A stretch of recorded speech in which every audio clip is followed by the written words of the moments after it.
Open University of the Airwaves with George Galloway.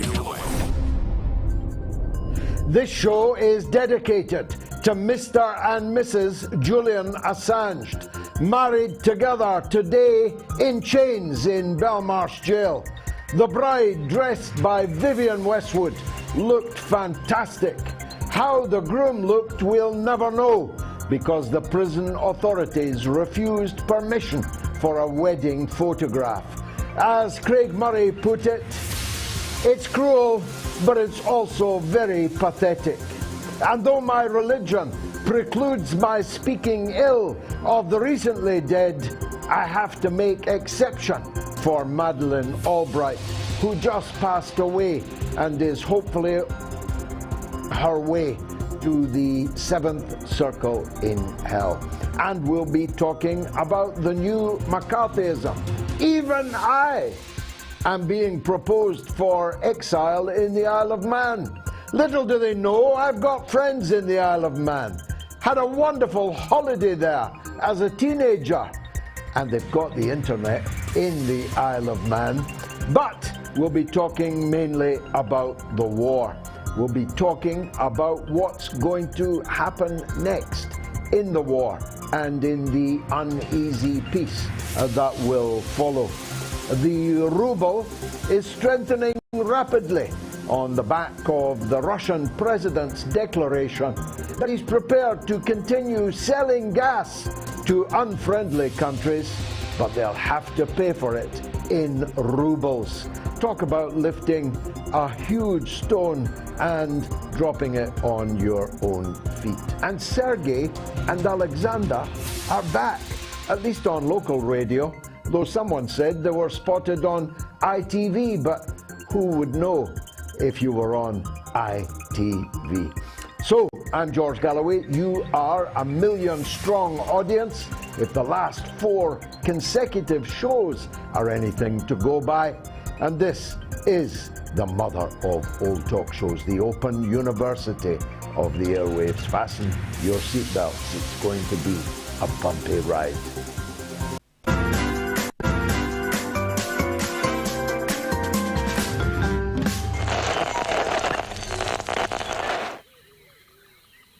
The airwaves. This savannah is a rigid dichotomy of fact and fiction. As Fisher says, the Twitter sphere where the slightest misjudgment can spell being cancelled.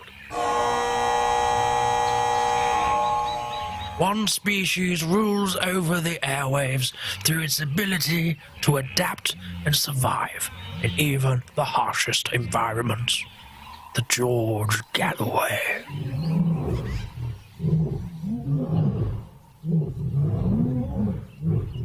The top cat in these parts, it is mostly active on Sunday evenings in Britain and mid-afternoon in the United States. It seldom roars during the day.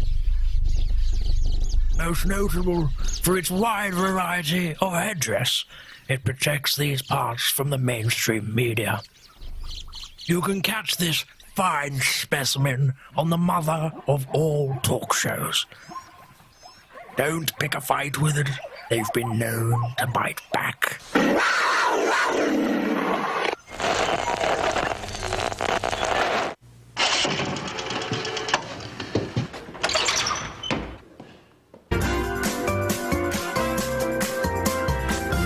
You are listening to the mother of all talk shows with George Galloway.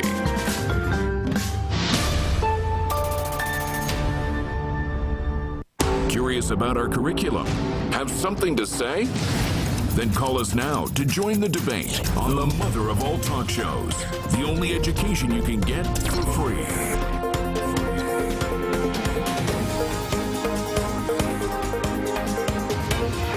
George Galloway, the mother of all talk shows. With George Galloway, the world is our classroom, and you're welcome to sit in and join the seminar. This is the mother of all talk shows extra, produced under emergency wartime conditions, deep underground. As you've probably already guessed, that sting wasn't supposed to be there, but hopefully the rest of the show can proceed uninterrupted. A lot of people have written to me to say that for almost 25 seconds my monologue was interrupted and it was the sound of silence. Though you saw my lips moving, you heard nothing at all. I'm told that the clips of the monologue are not containing that period of silence. So if you want to check it out, you can on my voluminous social media, which is going up in following by well over 1,000 people a day across my various platforms. And that's one of the reasons, only one, why I'm still broadcasting to you.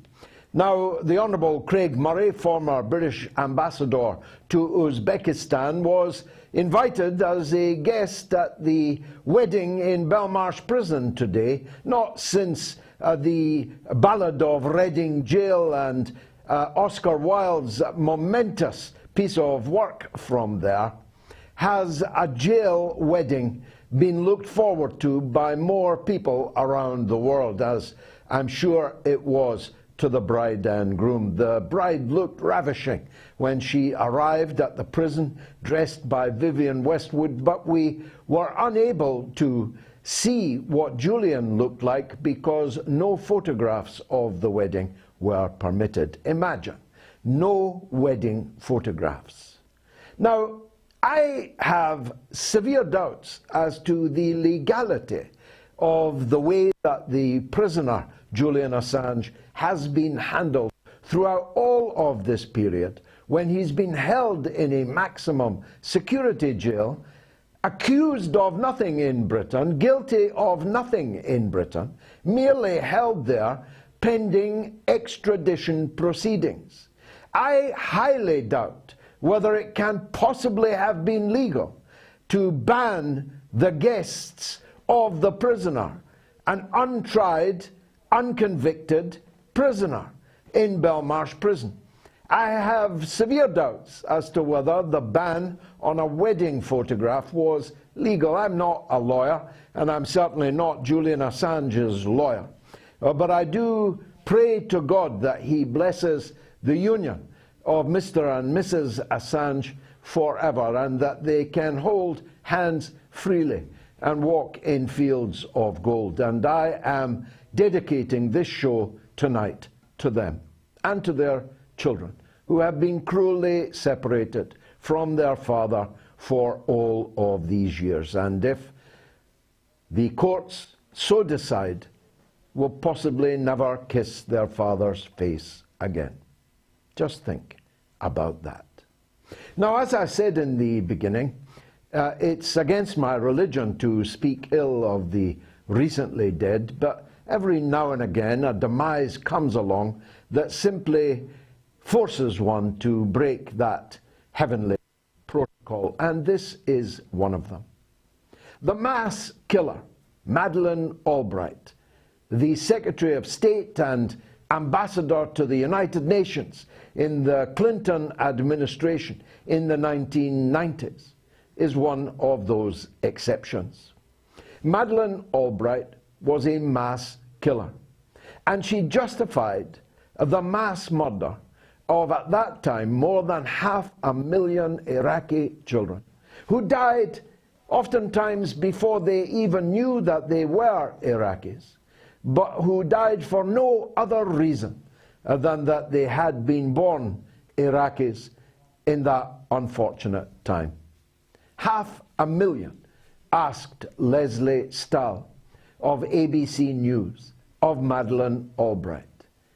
If more than 500,000 Iraqi children have died as a result of your sanctions, do you think, asked Leslie Stahl, that it's a price worth paying? Without missing a beat, the now departed Madeleine Albright answered, it's a price we believe is worth paying.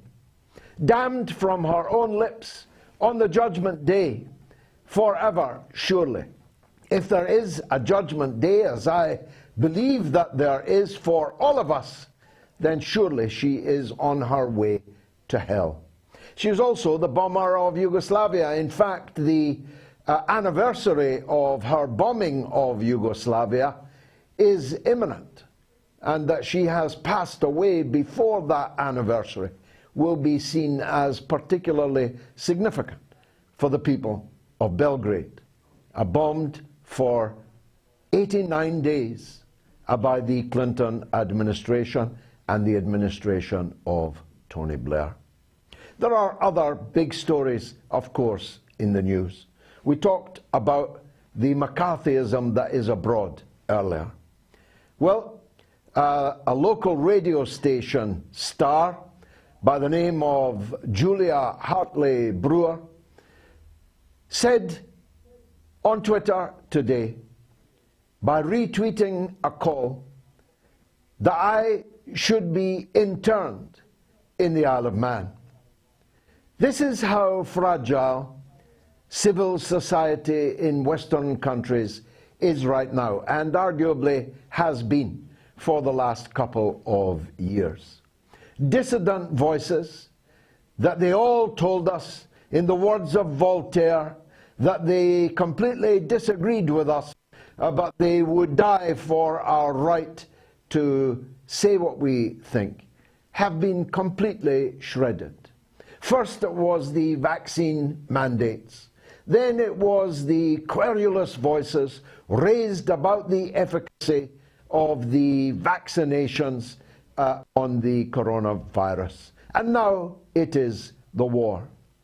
Me, almost 30 years an elected member of Parliament, 6 times elected to the British Parliament. Me, a man with an audience numbered in the millions every single week, in the millions.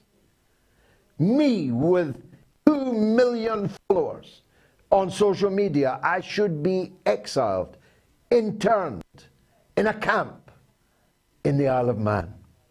That's how flimsy this facade of so-called liberal, so-called democracy actually really is. And the truth is that many, like her, who railed against the mainstream media when it came to Donald Trump, when it came to Brexit, when it came to Nigel Farage, and on the other side of politics, many who railed against the mainstream media in their treatment of Jeremy Corbyn have copiously drunk the Kool-Aid over the war propaganda. And just like that, they are ready to banish, silence, deplatform, cancel, have sacked anybody who disagrees with them. That's the liberty and democracy that we are fighting for. The kind of liberty that ends up with gypsies with their faces painted, tied to lampposts, their pants pulled down and left down, so that they can be viciously assaulted, then sexually abused by any passer-by on the streets of Kiev, in the center of Kiev, in the main square of Kiev. A Ukrainian nationalist, fascist, who knows, beat a group of young gypsy women and their mother, beat them mercilessly with a large rubber phallus, kicked them, punched them, sprayed poison in their faces, all on camera, filmed by their own friends on camera to show how big and brave they are. That's the liberty and democracy that we are fighting for in Ukraine. I was told that it was a figment of my imagination, that ISIS and Al-Qaeda fighters had been brought into the heart of Europe, in Ukraine, by the Ukrainian government and its NATO allies to fight against the Russians. I made it up, they said. In fact, just 24 hours ago, a balloon, a barrage balloon, called Stephen Daisley said exactly that in a Spectator Steerpike piece. No sooner had he written it, no sooner had it been published, than the first video emerged of the ISIS, Al-Qaeda fighters fighting against Russians in Ukraine, coming to a high street near you once the war is over, with manpads, SAM missiles, shoulder held, can bring down an airplane, can destroy a train, can blow up a Christmas market. Watch out and be careful what you wish for. Ernst Thälmann, the leader of the German Communist Party, imprisoned in a concentration camp, I think Buchenwald, in Germany from 1933 to 1944, before the Hitler fascists murdered him in the camp, executed him against a wall in the camp, had a big statue, a beautiful one, made for him. There it is there, in Germany, in presumably the eastern part of Germany. A man murdered by Hitler. A man who once led the second biggest party in Germany. A man who was an anti-fascist fighter. A German man in Germany. His statue is to be melted down because they want to protest Putin's war in Ukraine. Thälmann was German, not Russian. Putin is Russian, but not communist. Why would you destroy a statue to a German communist to protest against Putin's war? Well, for the same reason that you close the Karl Marx Library in a university on the west coast of the United States, because, of course, the famous German philosopher Dr. Marx, who died in the 19th century, has everything to do with a war in 2022 launched by a Russian, the Russian president and the Russian government. That's how flimsy everything is, but it's also how stupid everything is. And I tell you now, remember you heard it here. Just like now that you cannot find any sentient being in the land who will admit to having been gung-ho for the Bush and Blair war 19 years ago in Iraq, certainly no one that will turn up to debate their support of it. And I dare say, just like the people living next door to Auschwitz, who claimed that they had no idea there was a mass extermination camp right next door to them. They didn't know that the smell was burning humans. They didn't know that the ash belonged to millions of Jews, Poles, Slavs, communists, gypsies, disabled people, Jehovah's Witnesses that were being incinerated there. They didn't know. Just like that, I'm telling you now that millions of you have been had, and the time will come, and very soon, that you'll be embarrassed at the twibbons that you sported. You'll be ashamed of the war propaganda that you recycled. And I want to deal with one other issue in the time left available to me. I am certain that the United States, not NATO, I've stopped talking about NATO. NATO is merely the American Foreign Legion. That's all. The United States is on the verge of a false flag WMD incident in Ukraine. Of that, I'm certain. When I saw Joe Biden talk about how, with his back to the wall, President Putin was about to launch a chemical or biological attack in Ukraine. How is Russia's back to the wall? Can idiots not read maps? Can they not look at a map and see how far from a Russian back to the wall the military situation is? And if their back was to the wall, how would their back be able to get off the wall by launching a chemical or biological attack in Ukraine? How? How does that improve their military, political, economic situation? The only people who want a WMD incident in Ukraine are those masters of war who crave more and more of it. The Madeleine Albrights of the 21st century. Those that are ready to fight to the last drop of Ukrainian blood. Those who can turn their eyes away from the swastikas and the jackboots.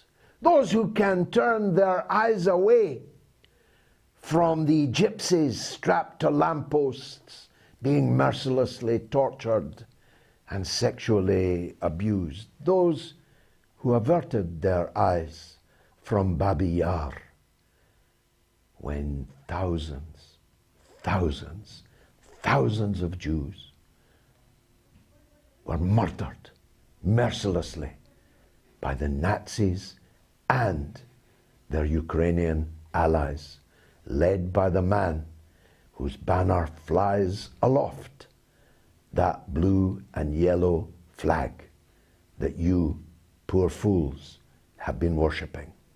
This is the mother of all talk shows.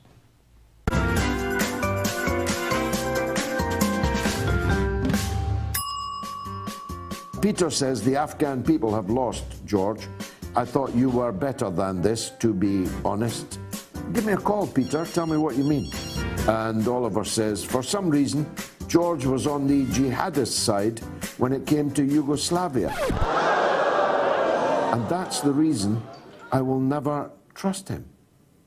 I fought against the war on Yugoslavia with all my breath and all my heart. Me and Tony Benn and Jeremy Corbyn and others were practically the only people in this country opposing the war on Yugoslavia, the destruction of Yugoslavia. How dare you, you imbecile? If you have any guts, you'll pick up the phone right now and call this show and justify that utter slander. Really. And Yoda says, love the show. Best entertainment and education on the airwaves.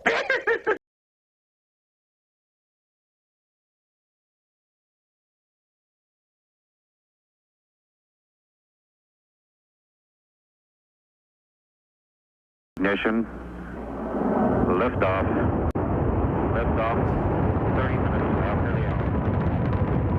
We need to acclimatise the public for the introduction of extraterrestrials, because, come to the conclusion at this point, if they're going to come, they are going to come soon. Back in the late 60s and early 70s, they actually saw the saucer land in front of them or pass by in New York or go overhead. It went in front of my eyes up and turned into what looked like a star way up in the sky. They said the same line that you just made, and it was amazing. It is an awful waste of space if we are all that there is. If we're all that there is. Exactly. Have you ever seen any of these phenomena? I have seen energy entities. One looked like a massive jellyfish. The other one looked like a massive centipede.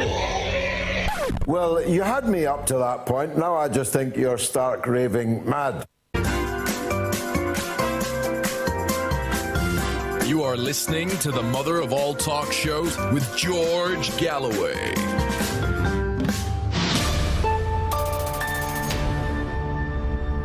I don't know, a massive jellyfish? He might have been talking about the House of Commons collective massive jellyfish. Here's the first poll of the evening. Should NATO be disbanded? A, yes. B, no. You can vote on my Twitter handle. You can vote on my YouTube channel. Please subscribe to it if you're there now. And you can vote on my Telegram channel. And if you're watching on Facebook, then please share the show with all of your friends. Here are the phone numbers, because I expect a lot of people will want to call tonight. We had something like 300 calls on Sunday night. We only were able to answer 35 of them, but we have a double phone system now in, so we ought to be able to answer quite a large number more. The number, if you're in the United Kingdom, is 08081 965522, and it's entirely free to call. If you're in the United States, it's equally free, toll-free, will cost you nothing, and the number is +1 844 944 3344. That's the United States and Canada. And you can email the show anytime, of course, at onair@moats.tv. Now, Andy Boreham certainly doesn't bore them. Andy Boreham is a scintillating commentator on events, personalities, trends, everything to do with China. He is the creator and the host of China Reports. He's a New Zealander, a Kiwi, but he's the man with the ultimate accolade. He's the first foreigner ever to be stamped with the designation China State-Affiliated Media. Wear it like a badge of honor, Andy, and thanks for staying up past 3 in the morning to be with us this evening. First of all, clear that matter up. How come a New Zealand boy, blonde, blue eyes, metaphorically speaking, gets branded as Chinese State-Affiliated Media? How did that happen? Who branded you? Well, firstly, I would love to say thank you so much for having me on tonight, George. It's a real honor. Of course, you said, you mentioned it is about 3:30 in the morning here in China, so I'm going to try my best. First up, I want to show you. You said wear the state-affiliated badge as a badge of honor. I've actually had some made. I don't know if you can see that. I think. Oh, how wonderful. Cool. What a great thing to do. I have to turn it around. That is wonderful. The people who want to have me branded and anyone else branded as China state media, Russian state media, they see it as a negative. So I really feel like I want to turn it around. So yeah, that's what I'm doing. But yeah, I think during the Beijing Olympics, I had a few run-ins with some US journalists who were really on the attack of China, posting some really negative, really nasty stuff. So I think a lot of them kind of reported me to Twitter, as well as ASPI, the Australian Strategic Policy Institute, had a bit of a thing for me during the Olympics. So yeah, it was a fun time. But now I'm branded and I'm wearing it like a badge of honor. Excellent. And hadn't the New Zealand government anything to say about this? Surely they're champions of freedom of speech in New Zealand. No, I haven't heard anything. But the funny thing is, you know, with Twitter, especially from the US being champions of free speech, a lot of people don't realize that when you're branded China state media, Russian state media, it's not just the tag that you receive, you're also pretty much silenced on Twitter. You don't need to use hashtags anymore because no one's going to see them. If someone who's not following you searches you on there, you're just invisible. So I think, you know, having a tag would be fair enough. Just the tag in itself, let people decide for themselves if they want to, you know, take what you have to say to heart. But instead they go a lot further, and a lot of people don't realize that. So I think, yeah, it's quite unfair. Yes, of course. Nobody brands British state media on the foreheads of the BBC, and yet they could not be more slavishly servants of the British state. Utterly slavish, obeisant, I noticed today, because I had an hour or two spare in the car coming to the show, that a very large number of BBC blue ticks follow me on Twitter, so I blocked them all. After all, if they want to have me blocked and silenced, why should I allow them to follow me on Twitter? Anyway, these are all childish games. Let's get to the big stuff. China, arguably, is the main beneficiary of this great schism. It will be seen in history as a conscious uncoupling between East and West. China will now be able to be supplied by all of the things that Russia used to sell to the West. Pipelines are being built, and China's finance sector is being immeasurably strengthened by the decision to kick out Russia and everything Russian from the SWIFT system of banking settlements. There must be, I would have thought, if not officially trumpeted, something of an air of confidence in China these days. Yeah, I do. You know, as well as all the reasons you've mentioned, I think China is in a unique position now to come across as an adult in this situation. I really feel like the US obviously is pushing for more violence, more bloodshed. And so China gets to come off as, you know, the big guy in the situation. But I do think it's unfortunate because, you know, China's position on this whole situation is very clear. You know, they want to see talks, negotiations, and a peaceful end to this where both sides are happy.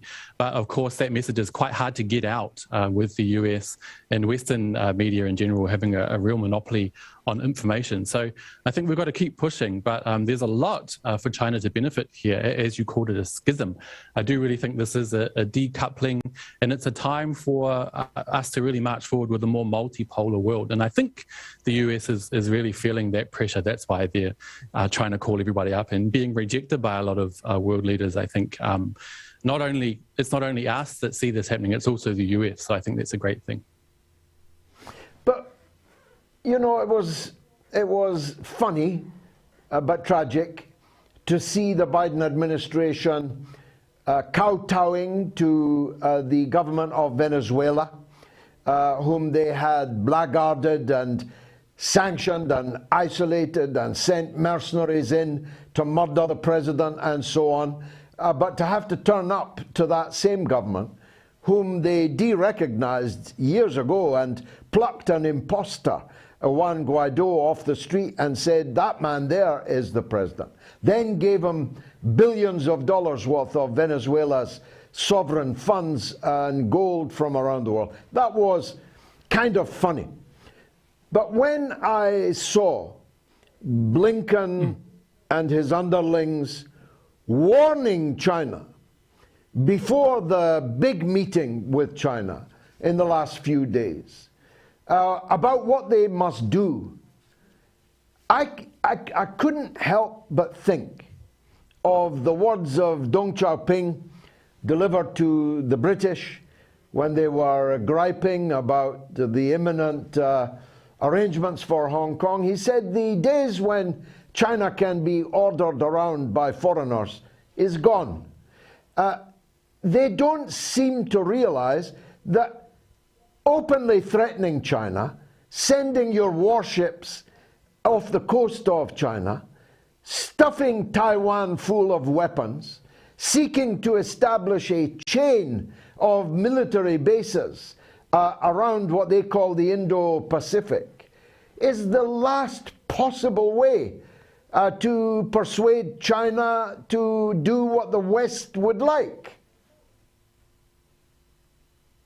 Yeah, I do. I feel like it's quite unfortunate that the US side really underestimates a lot of these communications with other world leaders. As you say, I think the best way to deal with China is communication, open communication, and seeing each other as equals. But that is absolutely not something the US government or US foreign policy leans towards. Of course, probably one of the biggest failures in US foreign policy.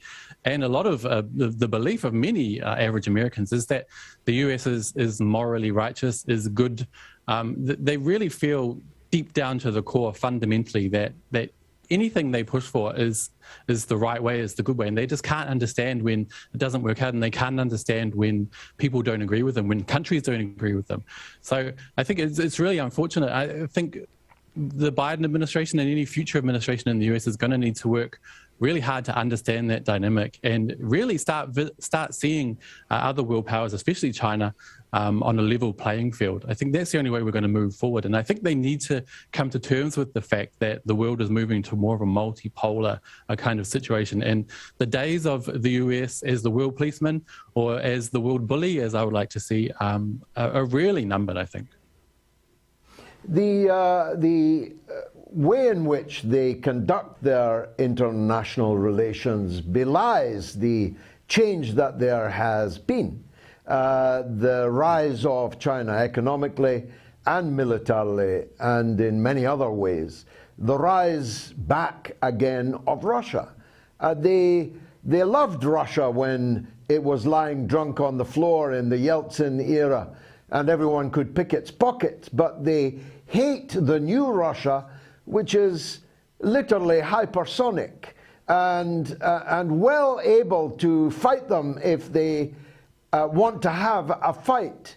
They still act as if they were in that brief period, historically speaking, from the end of the Soviet Union to the situation we have today, this end of history, Fukuyama, single power politics, and so on.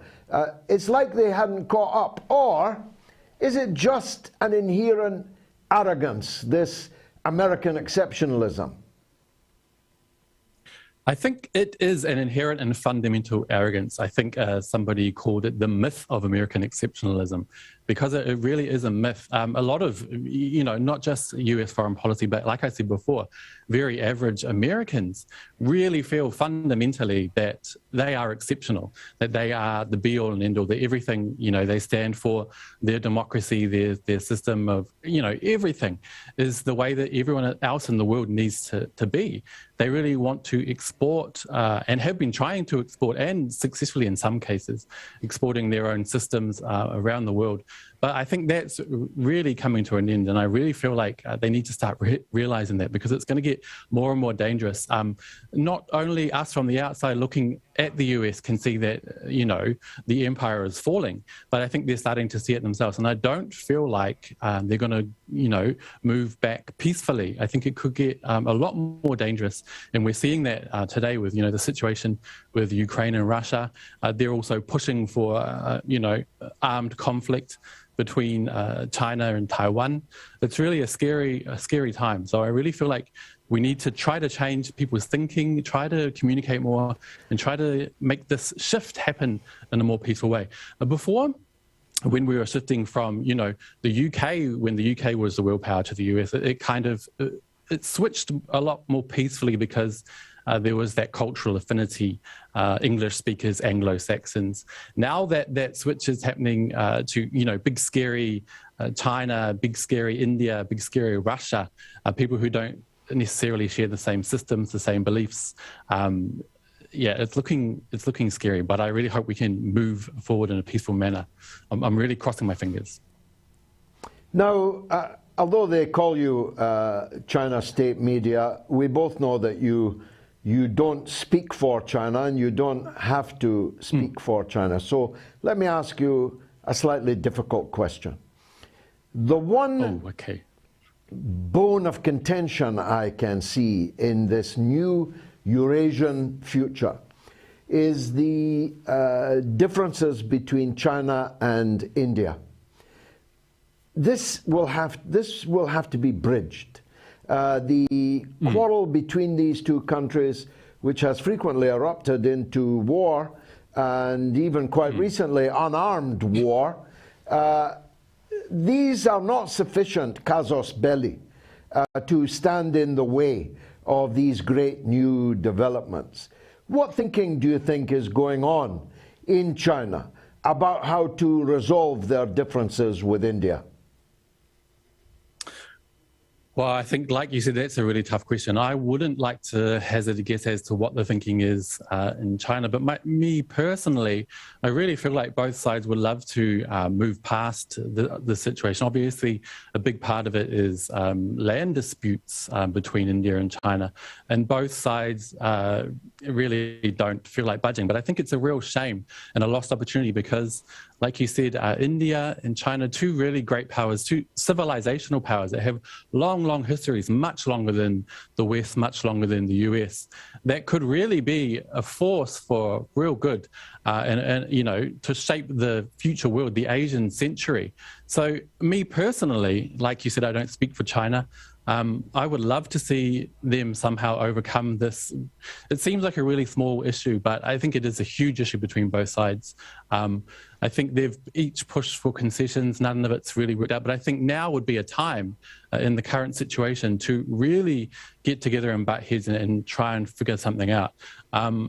To be honest, I'm not holding out much hope for any quick change there. But if it were me, my personal opinion, I would love to see India and China be able to overcome that obstacle and really unite to forge ahead with the new world order, as you could put it.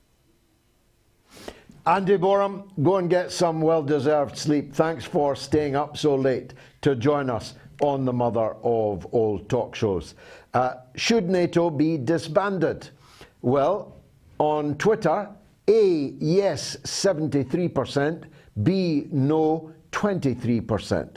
On YouTube, yes, 91% to 9%. On Telegram, 95% to 5%. Get voting on these three platforms. Now, Joman is in Louisiana. Let me hear from Louisiana. Who wouldn't want to? Go ahead, please. Thanks, caller. Hey, good evening. How you doing? Thanks for taking my call. Good. Nice to hear from you. Likewise. I'd just like to ask some questions and piggyback off what the last caller said. The American decline is rapidly, it's in full force right now, man. It's in warp speed, you could say. And the problem that we're having as far as being American, and to give you pretty much an insight as to the way we're looking at it, is that with food prices, energy prices, and everything's going on with inflation, and we have seen this happen out many times before. And I'm of African descent, African American, European American descent, Western African descent, I should say. Every time you always have a downturn, inflation, and a crisis in America, the black community always gets robbed, loot, plundered, pillaged first. It's the same thing that happened with Black Wall Street and the Tulsa race riots. And what that is, if you study American history as to what happened to the Africans after the Civil War and all these little towns that was hustling and bustling, and then they just went into 100+ years of segregation and Jim Crow, and where the dominant society came back in and looted, plundered, pillaged, raped, murdered, steal. That's a microcosm of the macrocosm of their foreign policy. And to us here in America, African Americans, what we're seeing, we've already seen. We have documented history on what's going on for over 100+ years. Their actions, the propaganda, the media, the spin, the setups, the false flag operations. This is nothing. I mean, this is all documented throughout our history. And if you can just go pick up a few books, if you would like to read From Superman to Man, The Miseducation of the Negro, and the papers of Marcus Garvey, Songs of Black Folk by W.B. Du Bois, all this stuff is littered the writings and essays of Malcolm X, all that stuff that the world is seeing right now has already taken place domestically. And now it's pretty much like a band that says, okay, we got our show together, let's take it on the road. And now they're taking that same act on the road. And what you've been seeing for the decline of the last 80 years of American power is this band being taken on the road all over the place, from Vietnam to Korea, the Korean conflict, to the conflicts down in South and Central America, to the Middle East, to North Africa, to the Horn of Africa, to Europe, the Balkans. It's just, it's what they do. It's what the powers, the elite, the military-industrial complex, those that... It's what they do.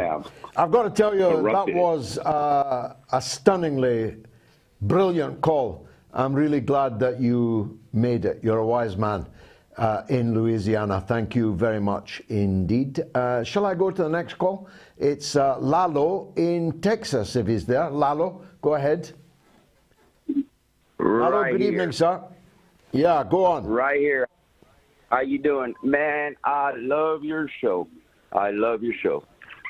Thank you, brother. What I want to speak about was the same stuff that the gentleman in front of us is talking. I'm a Hispanic. I've been in the U.S. for like 50 years. And I disagree with the United States going in there into these countries and trying to dictate and run their countries and steal resources from them. And then that's why we have such an immigration problem, because all these people that live in these lands depend on their governments to help them. Instead, they come and I just don't want to say it the way it sounds, but Satan comes along, and I'm speaking of the U.S., I feel ashamed to come here. When I was a little kid and I was brought to this country, I was brought here to, for the freedom of the country, because Mexico was being dictated by a lot of dictators. The U.S. came in there in the 1800s and, of course, stole lots of the, or was sold basically by the dictators. And a lot of us came, my father came in. My great-grandfather had a lot of land. It was taken by the federal government so they can put these gold and all this crazy stuff that, man loves today. It's the almighty dollar. And, today we struggle for these jobs. They give a little here, a little there, and they rob it right back. It's crazy, man. It's crazy, like man. Today, Lalo, thanks very much for that call from Texas. That's Louisiana to Texas. Which part of the world will be up next? Stay tuned.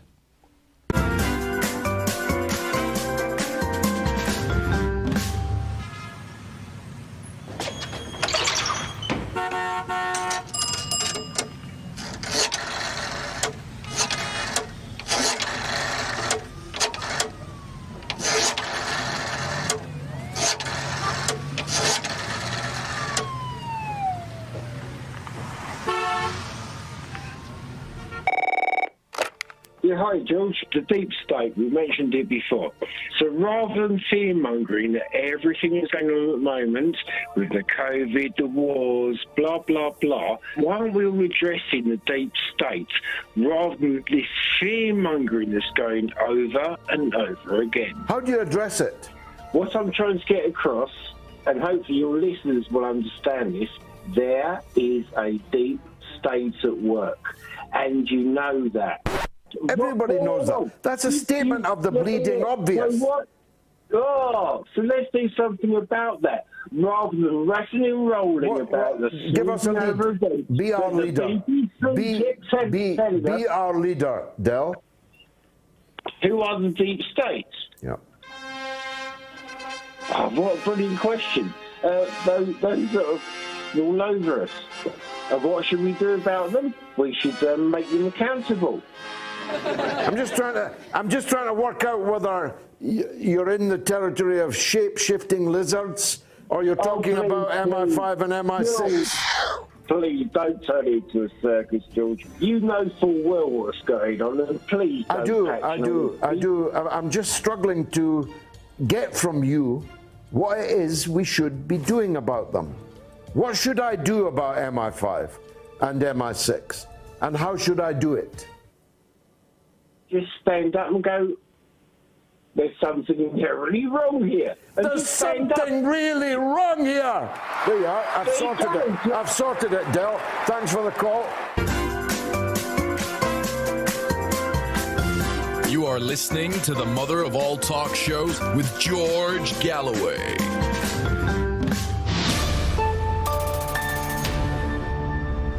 Let's go to Andrew in Newcastle next. That's Newcastle, England. Go ahead, Andrew. Hi, George. Thanks for having me on again. So, a couple of questions, really, basically all rooted in what you think will happen next with the situation in Ukraine. So, what you think will happen next if Putin succeeds, what you think will happen if he fails, i.e., what will be the impact on the Western world and Europe specifically, but also what you think will happen to parts of the world where the West has quite a heavy influence, so places like Yemen and Palestine.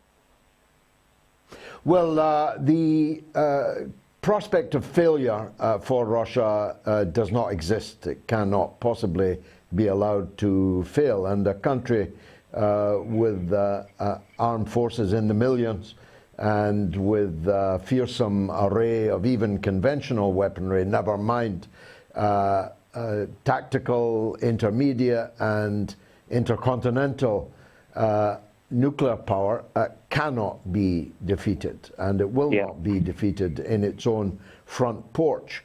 The only question is, what are the terms that it will be settled on? As I said here last week, this need never have started if neutrality had been declared and signed in a treaty, if the Donbass and its special character, its Russianness, had been recognized within the Minsk agreement, this war need never have happened. Now that it's happened, then it's obvious that those two maximum demands are now the minimum demands. The question of Ukrainian neutrality is a given.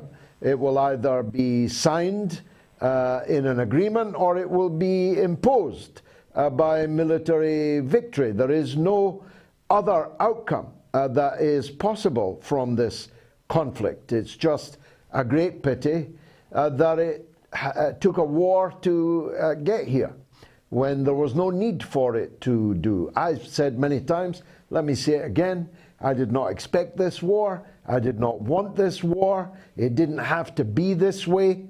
But the responsibility for it lies with NATO, the American Foreign Legion, and the jokers that run it.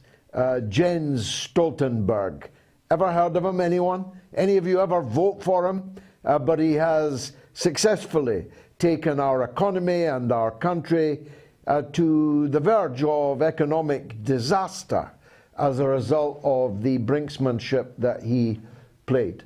So whether Ukraine continues as a fully sovereign country, albeit a neutral one, a demilitarized one, a denazified one, depends on whether this ends with a treaty or with a conquest.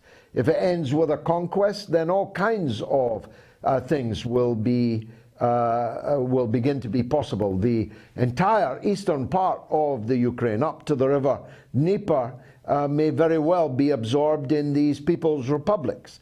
The access to the Black Sea, to the Azov Sea, may be denied by Russian occupation, leaving the remains of Ukraine entirely landlocked. Poland, which has designs on its former treasure of Lviv in the far west of the country, may retake it. Hungary, with its long designs on its Hungarian minority Carpathian region, may take it. It's possible. I hope not. But it's possible that the state of Ukraine, which I remind you existed only in the Soviet period and the post-Soviet period, may cease to exist as we know it. But the best solution by far is for Kiev to sign on the dotted line that they will be a demilitarized, denazified, neutral country, not a part of any military political bloc, and will be a bridge between East and West should anyone in the future ever want to cross it. That's what I hope, Andrew. As to Yemen and Palestine, let me isolate Palestine from this, because I'm afraid we're a very, very long way from a solution there.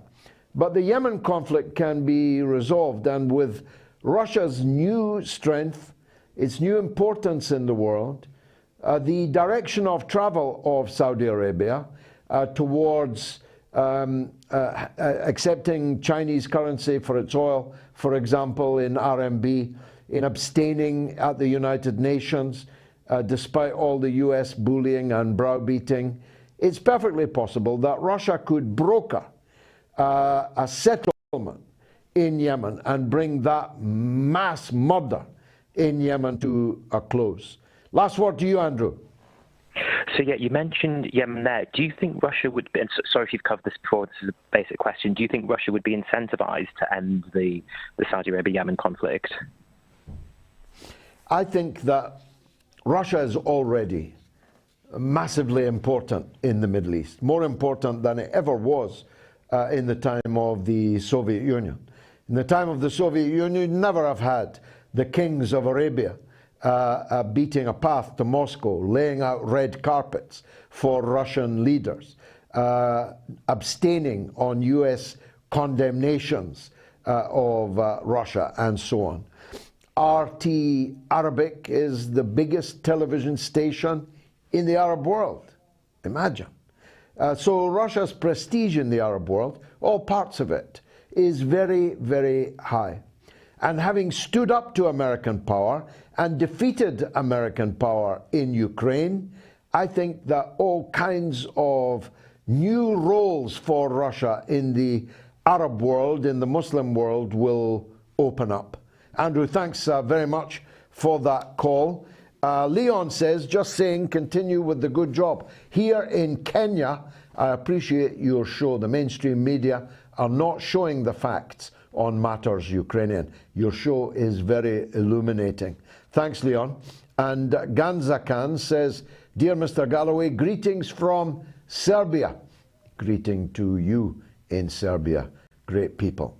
And Tony says, I work for a FTSE 250 company. They recently publicly launched a support fund for Ukraine.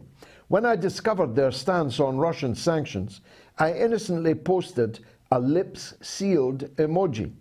My boss is now looking to engineer my departure.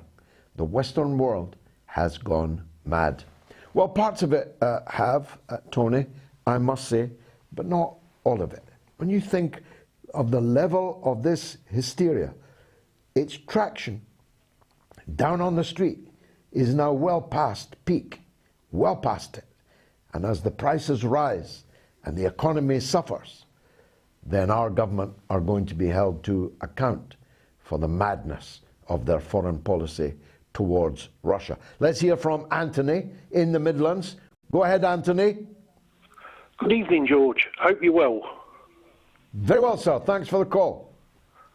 I wanted to ask you, I follow Parliament quite regularly, but I was disgusted to see parliamentarians standing and applauding Zelensky's video call to Parliament, and also to learn that Parliament is 100% in lockstep behind the Ukrainian cause. Yes, they are vassals of the United States. It's not the Ukrainian cause. The Ukrainians are the people suffering the most from this madness. They're the people whose country is being ravaged by war. They're the people who are losing their lives. The Zelensky clown show, which toured by video all of these parliaments, elicited the same response of clapping seals. The only thing I'll say to you, Anthony, is the last time I saw the British Parliament up on its feet applauding somebody, it was Tony Blair on the last day of the War Criminals Day in the Prime Ministership of Britain. So sorry, Anthony, it's already 8 o'clock. I need to take a break. In the second hour, we've got George Szamuely, an absolutely brilliant research fellow at the Global Policy Institute and author of Bombs for Peace, NATO's humanitarian war on Yugoslavia. Stay tuned. I'll be right back.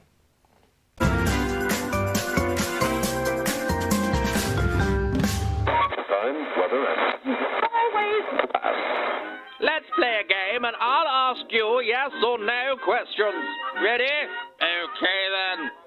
Sick and tired of hearing the same old voices on the wireless? Are you looking for an alternative opinion to the mainstream media? Do you have a thing for a Scottish accent? If your answer is no to one or more of these questions, then you need the mother of all talk shows with George Galloway. Listen, watch, and share the fastest growing political program in the world.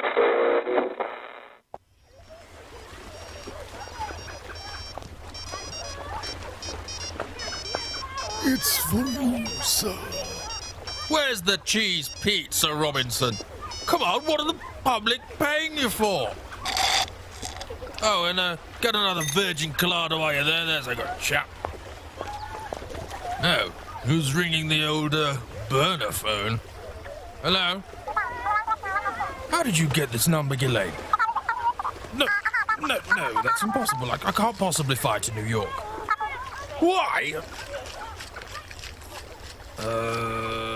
Our mummy's grounded me. Oh, yes. Starting to cut off my allowance, you know. Yes, I know it comes from the public, but she holds the strings. Oh, I've got to go. My pizza will be here any minute. I'm not sweating, you're sweating. Ghislaine, don't call again. Robinson? Sir? Come here with that moist towelette. It's getting a bit hot for my liking.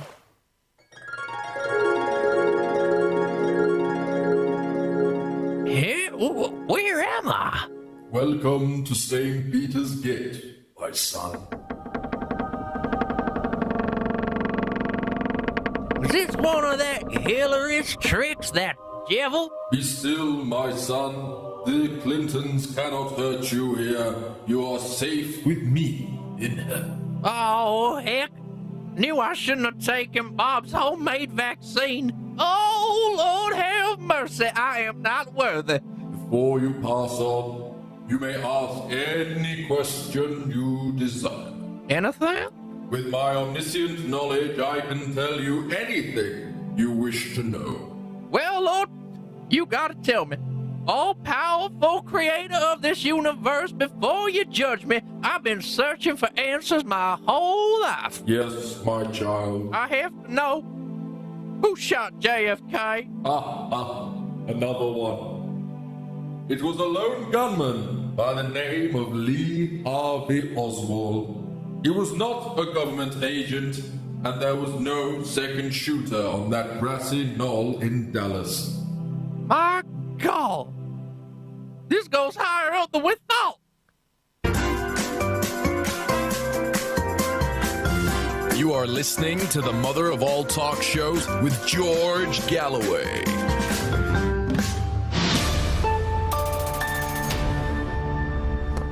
Now, the poll's going great guns, particularly on YouTube. 3,000 people have voted on YouTube, and they voted 90 to 10%. that NATO should be disbanded. 1,383 have voted on Twitter, and they break 70 to 30 in favour of NATO disbandment. On Telegram, 644 people have voted, and they break 95 to 5. Now, for those who say that NATO only attack people who don't have blonde hair and blue eyes, and they have kept the peace in Europe, I have one word to say: Yugoslavia.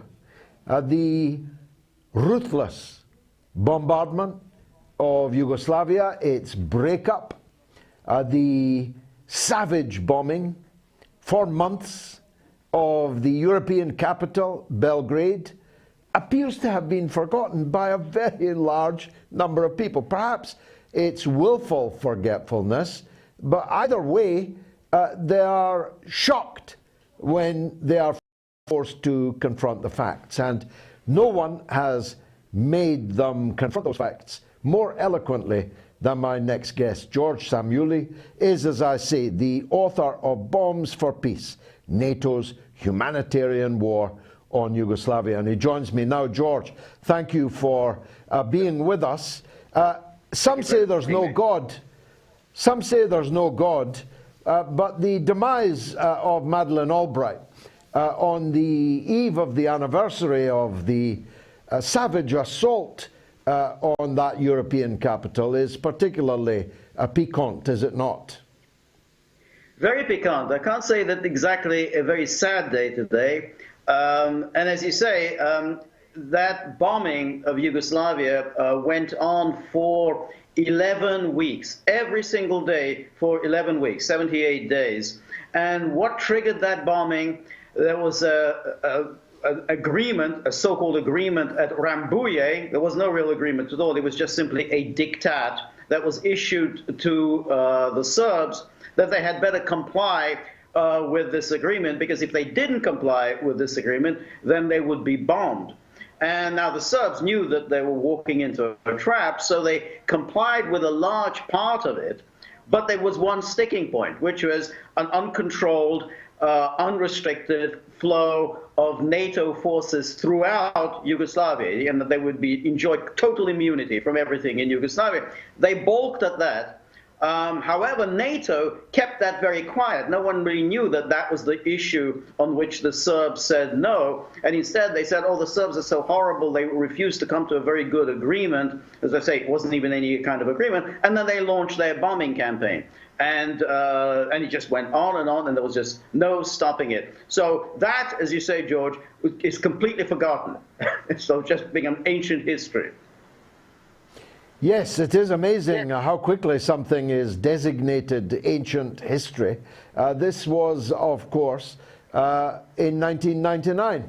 Now, the bombardment was, of course, a humanitarian bombardment. Clinton and Blair had arrogated to themselves alone the right to protect. They even theorized it, RTP, right to protect. Of course, they were highly selective in who they decided to exercise that droit de seigneur over. Right. They never dreamt of protecting the Palestinian people, for example, under decades of military occupation, but they said that they had the right to protect. And when their bombing, as bombing always does, started to massacre innocents, like the refugee column that was bombed by NATO, I saw a quote, I hadn't seen it for more than 20 years, from a man I mercifully haven't seen for more than 20 years, Jamie Shea, then the spokesman for NATO. He said the pilots had dropped these bombs in good faith. In good faith. That exculpated everyone from the crime. Yes. Yes, that's exactly what it was. And if you remember, they justified the launching of the bombing campaign. They said, oh, these terrible Serbs are committing these horrific crimes against the Albanians. The problem was they didn't really have any evidence that the crimes, such as they were in Kosovo, could possibly justify this massive onslaught. But then there was this massive flow of refugees in response to the bombing. I mean, what's what happened? People start fleeing. And then this flow of refugees, as a direct response to NATO's bombing, was then used as a justification for further bombing. Look what the Serbs are doing. They're driving out these poor, innocent Kosovo Albanians. We have to bomb that much harder. And then, of course, again, totally ignoring the obvious cause and effect. The bombing came first, then the flow of refugees, and then they turned it around and said, oh, no, this was the Serbs who were driving them out. That's why we had to go in and bomb, because this is the kind of people that the Serbs are in the business of doing. This is the ethnic cleansing that the Serbs are seeking to practice. I remember it so vividly. I lived through it. I was one of a very few members of Parliament that fought it every day in the House of Commons. It was like beating your head on a brick wall. It was Kafkaesque. It was Catch-22. It was everything rolled into one. But the egregious crimes against Yugoslavia did not end there with the bombing, did they? The unilateral, illegal, unilateral declaration of independence by Kosovo was promptly recognized by the NATO countries, a right that they never accorded to the people of the Crimea, for example, or the people of the Donbass. Talk about this double standard. Yeah, that's exactly right. Keep in mind also that there was a United Nations Security Council Resolution 1244 that was adopted in June of 99, just after the bombing, which explicitly stated that there can't be any kind of a change of status to Kosovo or anything without another major negotiation involving all parties and the United Nations. So there was a violation directly there of the UN Security Council resolution.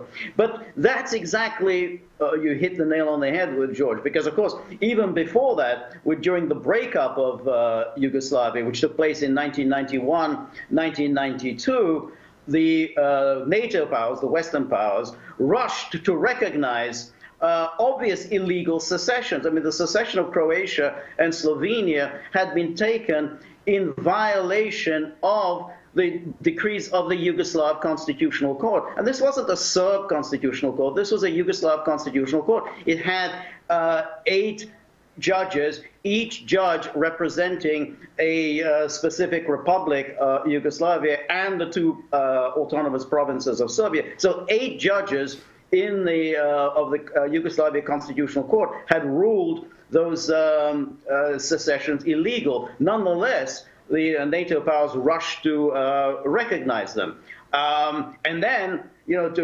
despite the pleas of the UN Secretary General at the time, Perez de Cuellar, was that don't do this in Bosnia because you're absolutely guaranteed to cause a civil war in Bosnia. It was just because the people who wanted secession were really not even a majority. And nonetheless, the Western powers did it. They rushed ahead and recognized the independence of Bosnia, which absolutely guaranteed the war in Yugoslavia, war in Bosnia. And then you have the same thing, as you say, with Crimea. Oh, no, we can't possibly recognize Crimea. Transnistria, no, we can't recognize that.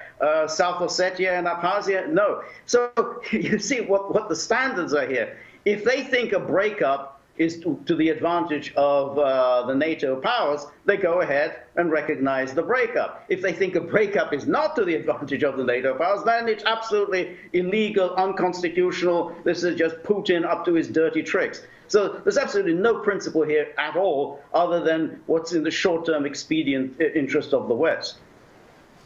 Now, amongst my many sins, George, I had a long conversation with Mrs. Thatcher about this subject. she blamed the Germans for the premature breakup of Yugoslavia, for the premature and, as you say, quite illegal recognition by Helmut Kohl and Germany of these illegal secessions.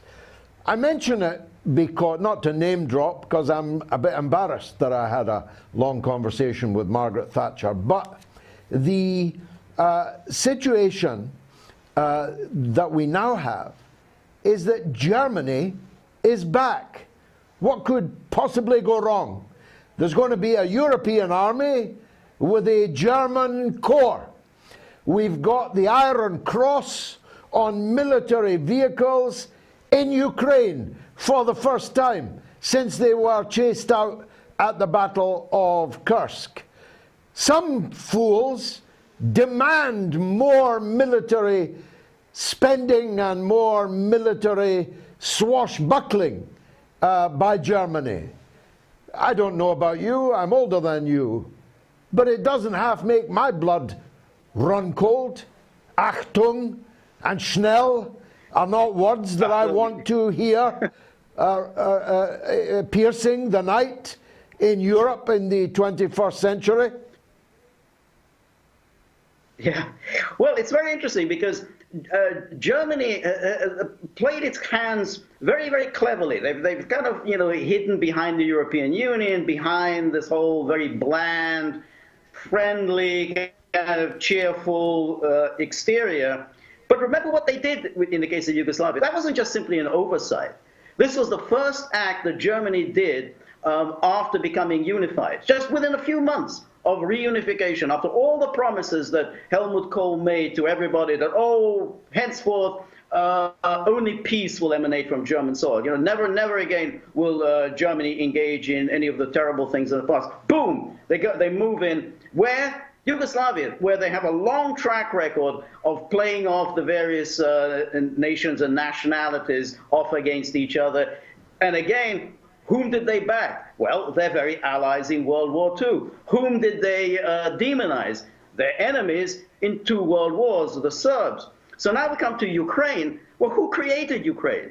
Germany, Imperial Germany created Ukraine during World War I. Everything that has going on now within Ukraine, the whole story of Ukrainian nationalism, OUN-B, Bandera, Mykola Lebed, all of these people, they were all created by Germany. They all worked for Germany. It was Germany who really was the architect of this rabid, xenophobic, Russophobic Ukrainian nationalism. So when Germany then pops up and says, well, we're just part of the European Union, we're supporting Ukrainian independence, well, I'm sorry, but there's a long history here of German active involvement in Ukraine. Why? Because they were using Ukraine against the Russians. It was always, well, that's what they were doing. They were using Ukraine against the Russians. And lo and behold, as it's always the case, the Americans have simply taken over what the Germans had been doing in the previous world wars. If I were France, I'd be anxious about this new Germany that is slouching to be born. Germany invaded and occupied France 3 times from 1870 to 1944. That's a lot of occupations, a lot of invasions in a very short time. Do you think Macron is at all anxious about all this? Well, I guess he is. But the problem is that he hasn't shown any real leadership. I mean, the problem with Macron is that he comes along, says good, intelligent things at times. When he said, NATO is brain dead. When he says, we need a dialogue with Russia. We shouldn't create a security system in Europe that is directed against Russia. Russia should be a part of the European security. All this is very nice and very fine, but then he never really follows through on that. He never really pursues the sensible agenda, which was always to bring Russia into Europe. And of course, if Russia does become a part of the European security system, then the problem with Germany then goes away. Because, as always, with France and Russia together, they can balance out Germany. But if Russia is pushed out of Europe, which seems to be where everything is headed now, then again you do have a problem with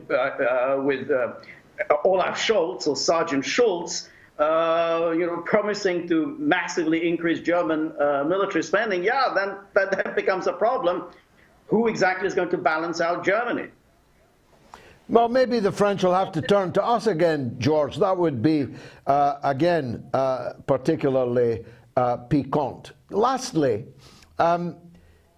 there's every sign, and Schultz himself, whose father was an SS officer, by the way, Schultz himself said today that they are going to end their dependence on Russian gas, but it cannot be done overnight. In fact, it can't be done over a year of nights, or even 5 years of nights. All the signs are in multiplying prices and economic problems coming down the pipe, and with a banking crisis looming.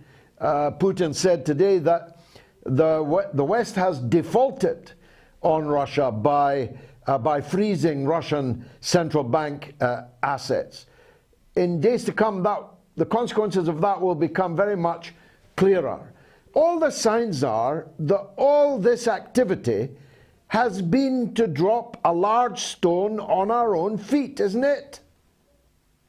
I would have thought so. And Scholz said today, and he kind of dropped a big stone by saying, well, the sanctions shouldn't hurt us more than it hurts Russia. Well, it's a bit late now suddenly to realize, it's actually really seriously hurting us more than it hurts Russia. I imagine what's happening in Germany is that, the big corporate titans have gone to Scholz and said, look, you can't cut off, Russian energy. We need the oil, the gas, the coal. Otherwise, our great German economic miracle, our Wirtschaftswunder, is just going to go down the toilet. And these are the people that Scholz has to listen to. The other day we had the head of the Deutsche Bank said, we can't do any more sanctions. Otherwise, the German economy sinks to its knees. The one thing Germany still has to be proud of is its economy. I mean, it used to be very proud of its formidable military. Now, that's on the back burner. So it still has its economy to be proud of. But if this economy is just going to go down the tubes, then Europe is going to go down the tube. I mean, Germany is the economic powerhouse of Europe, and I think these people are now going to Scholz and saying enough already with the sanctions. Otherwise, we are in real trouble. Yeah, just when we've got a large number of Ukrainian refugees heading towards us. George, thank you very much for joining us on the Mother of All Talk Shows. Now I've got a call waiting from Germany. Better take it quickly. Karen in Germany. Go ahead, Karen. Hello, George. Thank you for the show. It's wonderful. Thank you. Wonderful in the sense that we're not being spoon-fed. Yeah, this is the Global Open University of the Airwaves, Karen. Yes, George. I can quite see why it's so called. Yes, George. Your previous speaker, George Szamuely, was talking about the state of the economy in Germany. It will be very badly hit. It's an exporting nation. It manufactures and exports. It's not a service-based economy. It's an export economy. And I think Germany's beginning to wake up with like a huge hangover of what's happened with this, this, especially with the oil thing. But what I really wanted to talk to you about was the reason behind this war and this. The Americans really wanted this war, and unfortunately, the Ukrainian people are being used as cannon fodder. They're being used as cannon fodder. They are, and the Europeans are being European interests are being sacrificed for American hegemony.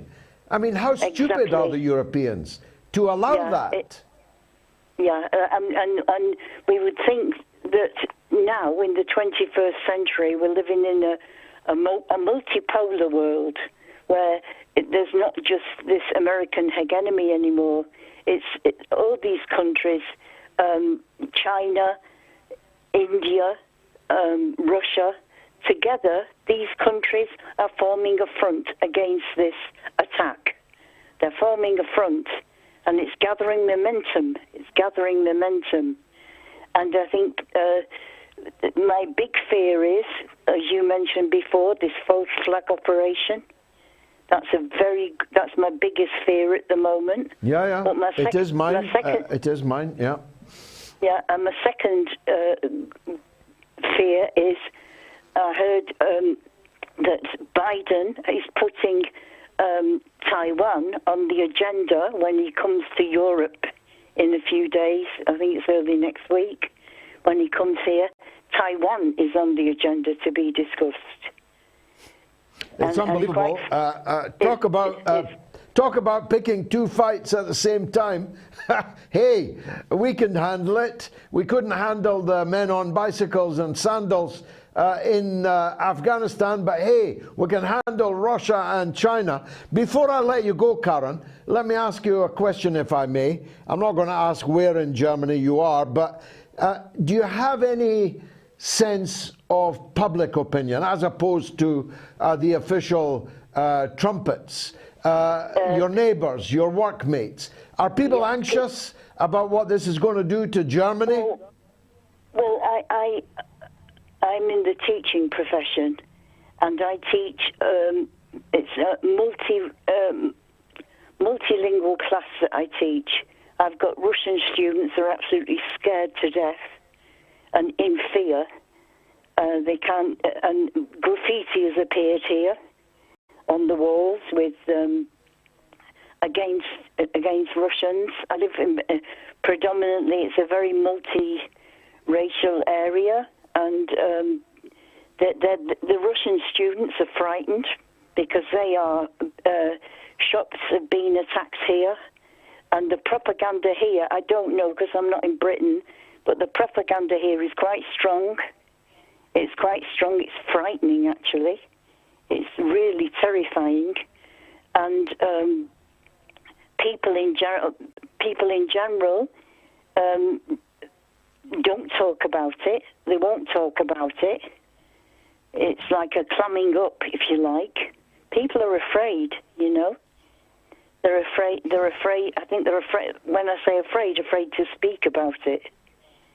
You know, the only conversation I have with the only people I have a conversation with about this is my Russian students.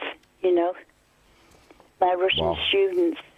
And powerful call, Karen. Thank you for making it. I'm very glad to hear from you in Germany. A poll update, another massive poll.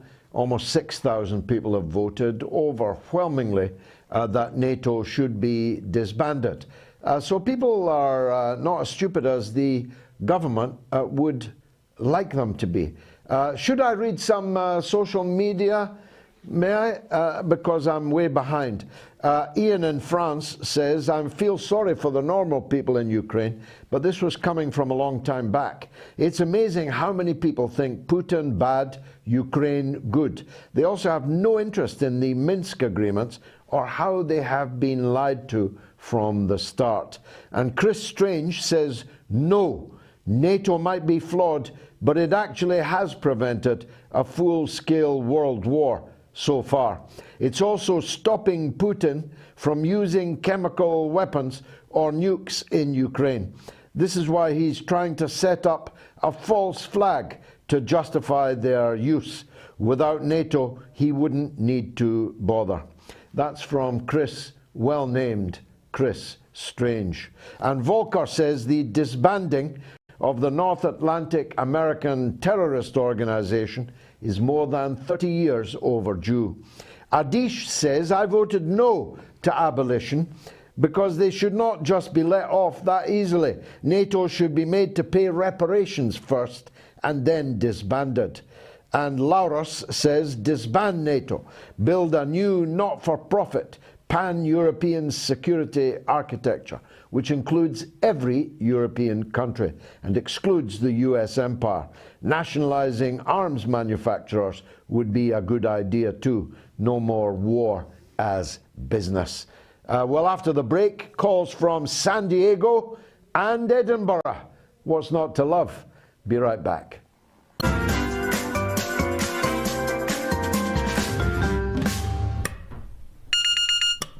Gosh darn, how do you get this thing to work? Is it that one? Is it this one here? Gosh, was this thing built in America? Jeez. Kamala, would you get in here? I can't get the, gosh darn wireless to work. You know I can't answer questions, Joe, when I'm laughing. I'm trying to, listen to that Scottish guy on the wireless, the Galloway fella. Oh, Joe, you're so funny. I've been pressing this red button on and off and on and off. Heck, I can't get it to work. Hello, Biden residence. Mr. President, be advised, we have executed the airstrike on Syria. Confirmed. That's just great. How long until it gets delivered? I'm starving.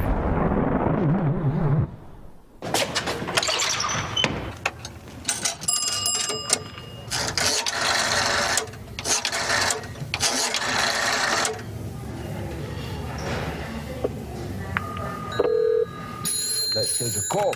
Go ahead, Kenny. Hi, George. Yeah, I just want to talk about the trans issue that you were speaking about earlier. Yeah, I've got a book in front of me by Douglas Murray, and he's got a paragraph here that I'd just like to read out, if that's okay. Oh, yeah, go ahead. Okay. I was standing on the corner at a quarter. All right, I'll get him off. He's a nutter. He's a nutter. In the UK, it's 08081 965 522, and in the US, it's +1 844 944 3344.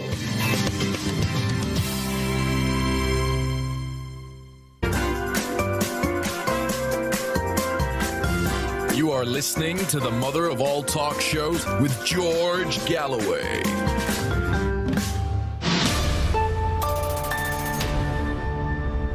Let's go to San Diego. Who wouldn't want to? If you've been there, you'd be a fool to pass up the opportunity, where Chuck, who's a first-time caller, is on the line. Go ahead, Chuck. Hey, George, great show. Love you. Your straightforward delivery and authenticity reminds me of a dearly departed friend of ours, Ed Schultz, who Americans could certainly use right now. How lovely that you should say so, Chuck. Ed Schultz was a friend of mine. I spoke a week or two ago about I was going to call it an atrocity, but it's more an absurdity. Russification. That 4 years dead, Ed's tweet, which re-emerged from just before he died, was stamped Russian-affiliated media. He was a dead American. Go ahead, Chuck. Getting to Joman's point earlier about American history, Americans have been dumbed down. They have no knowledge of American history, much less European and world history.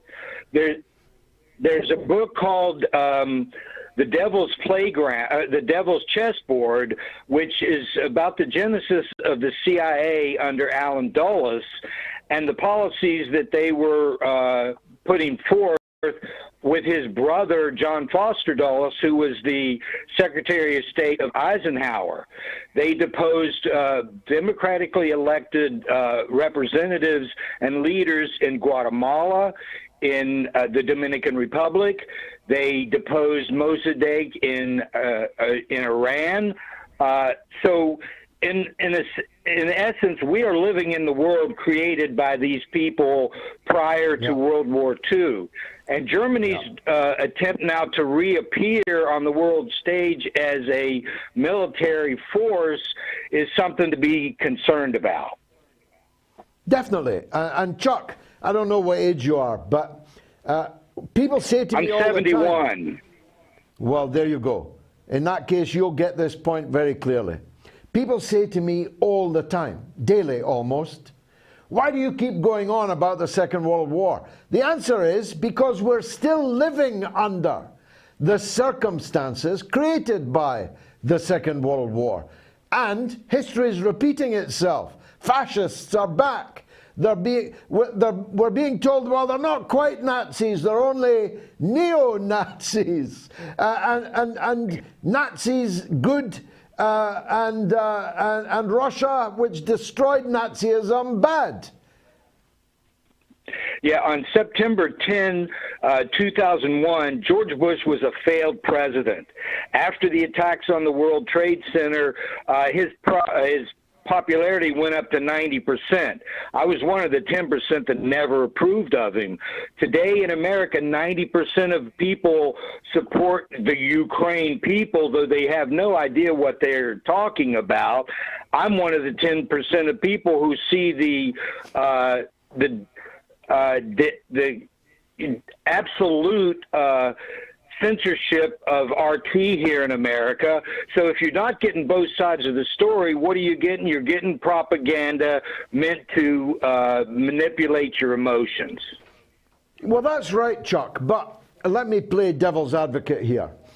You're living not just in one of the greatest countries ever made.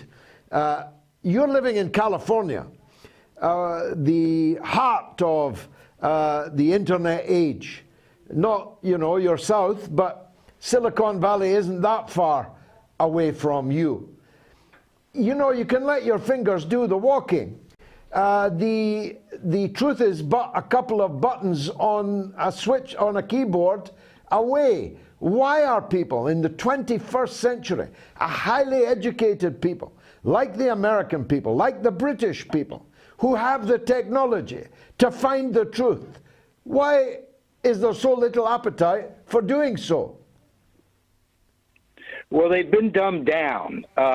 When someone like Jimmy Dore, who speaks the truth, can be marginalized and could be taken off the air at any moment, that makes me concerned. And the final thing, George, I'll say is I'm an atheist, but I do wish today that there was a hell that Madeleine Albright could go to. You and me Thank you both. very much. And I'm not an atheist. I'm perfectly sure that's where she's headed. Thanks for the call. Malcolm is in Edinburgh, not quite as sunny as San Diego, but nice nonetheless. Go ahead, Malcolm. Yes, George, you're looking dapper as ever, my man. Thank you, my friend. This evening, I'd like to talk about the comments by Julia Hartley-Brewer. And for your American audience, I would imagine that's similar to a Fox News contributor say you should be locked up in Sanibel or Captiva in Florida, which is not a bad place to be, a wonderful place. But I think, George, you're actually, you've got to give Julia a little bit of a break here. When she talked about masks and mandates, she was talking to her audience and the knowledge base of her audience. I honestly believe that only 1 in 100 people really realize what's going on in Russia and Ukraine, if they can point it out on a map. And she's talking to her audience, and I don't think she has the knowledge base to actually give an accurate response on what's happening. I don't think people have the time of day to do that, I think that's right, Malcolm, and I'm only talking half in jest in any case, but it's really not the Russia-Ukraine issue I'm talking about. It's the issue of freedom of speech. It goes without saying, surely, freedom of speech for people that you disagree with is the only freedom of speech that means anything. If you only give freedom of speech to people who agree with you, then it isn't freedom of speech. It's axiomatic that freedom of speech must mean that people who think differently to you must be free to say so, not be banished into an internment camp, even one in as lovely a place as the Isle of Man. Yeah, but George, but the whole principle, that leads on to my next point, is that I have a perspective on what's happening currently.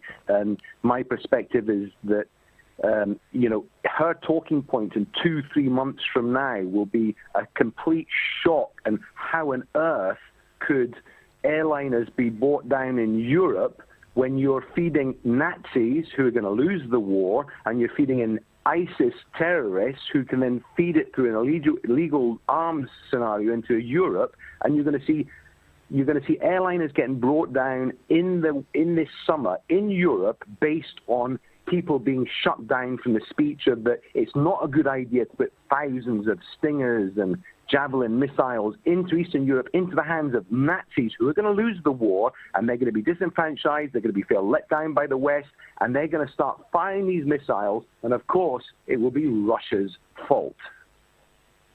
Well, of course, that's what they'll try to say. I think that was beautifully expressed, by the way. That's what they'll try to say, but I'm not sure that that will work. This immoral tactic that my enemy's enemy is my friend has already been tried before, over and over again. We're endlessly recycling the same nonsense. We supported the Islamist head choppers in the 1980s in Afghanistan, and look what happened. Look what happened next, and then look what happened after next. We keep doing this, and now, if I can be blunt, it's one thing doing it over there, but this is being done right here in Europe. These ISIS and Al-Qaeda figures that are now available on my Twitter feed, fighting in Ukraine, are not going to go back to Syria when this war is over. They'll not even be able to get back to Syria. They're going to Germany, Belgium, France, Britain. That's where they'll end up. And these Nazis with their SAM missiles, you're right. Where are they going to go? They'll not be able to function in a Russian-influenced or even dominated Ukraine, so they have to go west. This is the importation of massive destruction into the European continent. And if our leaders say it was Putin's fault, I'm not sure that our people are going to believe them. Thanks for a brilliant call, Malcolm in Edinburgh. But better read some more. Lily says, I hope I live to see the abolition of NATO. I hope you do too, Lily. And Mark Jameson says, I wonder if Britain will ever be an independent country, or if it will forever remain just another American satellite state. And Kevin says, I can still remember Ronald Reagan's comment that if there's to be survivors of a nuclear war, I intend to make sure they're American survivors, thus revealing the cynical motivation behind sighting nuclear missiles throughout Europe, including the UK. And 2 weeks says, NATO is the UK's last big stick in Europe. When it's gone, the UK is a giant Ireland. It will be much better for it too. You stole the words right out of my mouth. Glorious isolation allowed Great Britain to build an overseas empire. And R. Matthews says, no, George has gone full tanky, I've gone full Yankee. Never forget the T-34, my friend. The Germans never will. Any calls? No. Let me continue then. Z says NATO is Americans' Trojan horse. And S-Boy says that's exactly how they used NATO in Yugoslavia. It would have been illegal for the US to do it, so they hid behind NATO to do their dirty works.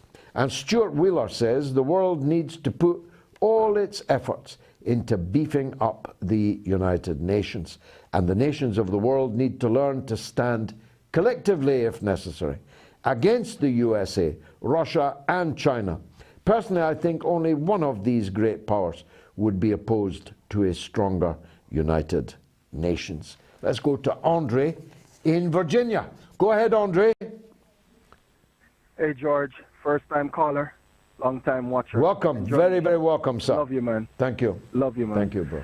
All right. Thanks. So my thing today is I'm very upset because it's time for us as, how would I say this, as American, but just, not just as American, but everybody all over the world needs to wake up. We need to wake up. You know, a famous person, I'm sure you know him, Jesse Ventura, always says, when the government lies, the truth now becomes a traitor.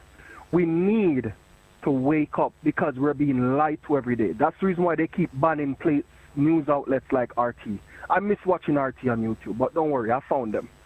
But, you know, I'm very upset because my tax dollar as a citizen is not going towards building a country or building up our nation or healthcare or taking homeless people off the streets. It's going towards building bombs and missiles to drop on people. And it's time for us now to try to petition our government to stop doing these things. I mean, what is it for? It's for nothing. And the UK, for example, they got Julian Assange in prison for no reason at all. They need to let him go because what the guy was saying was actually true. You know what I mean? When are we he was exposing war crimes, and now he's facing 175 years in jail. Exactly. And the way the mainstream media here is just showing out the story. Look, I don't believe in the mainstream media from day one, all right? And I go to other places, especially with Moats, which is mother of all talk show. I rely on you guys for my news info now because you guys are more precise in your in the way you cover your story, man. And like I said, I'm proud of you, George, and I hope you continue to sound your voice like a trumpet, all right? Thank you. God bless you. That really touches me, Andre. That really touches me and moves me, and I'm very, very grateful to you for that. Should NATO be disbanded? Well, you really need to get voting because over 6,000 people have now voted, and it is overwhelming.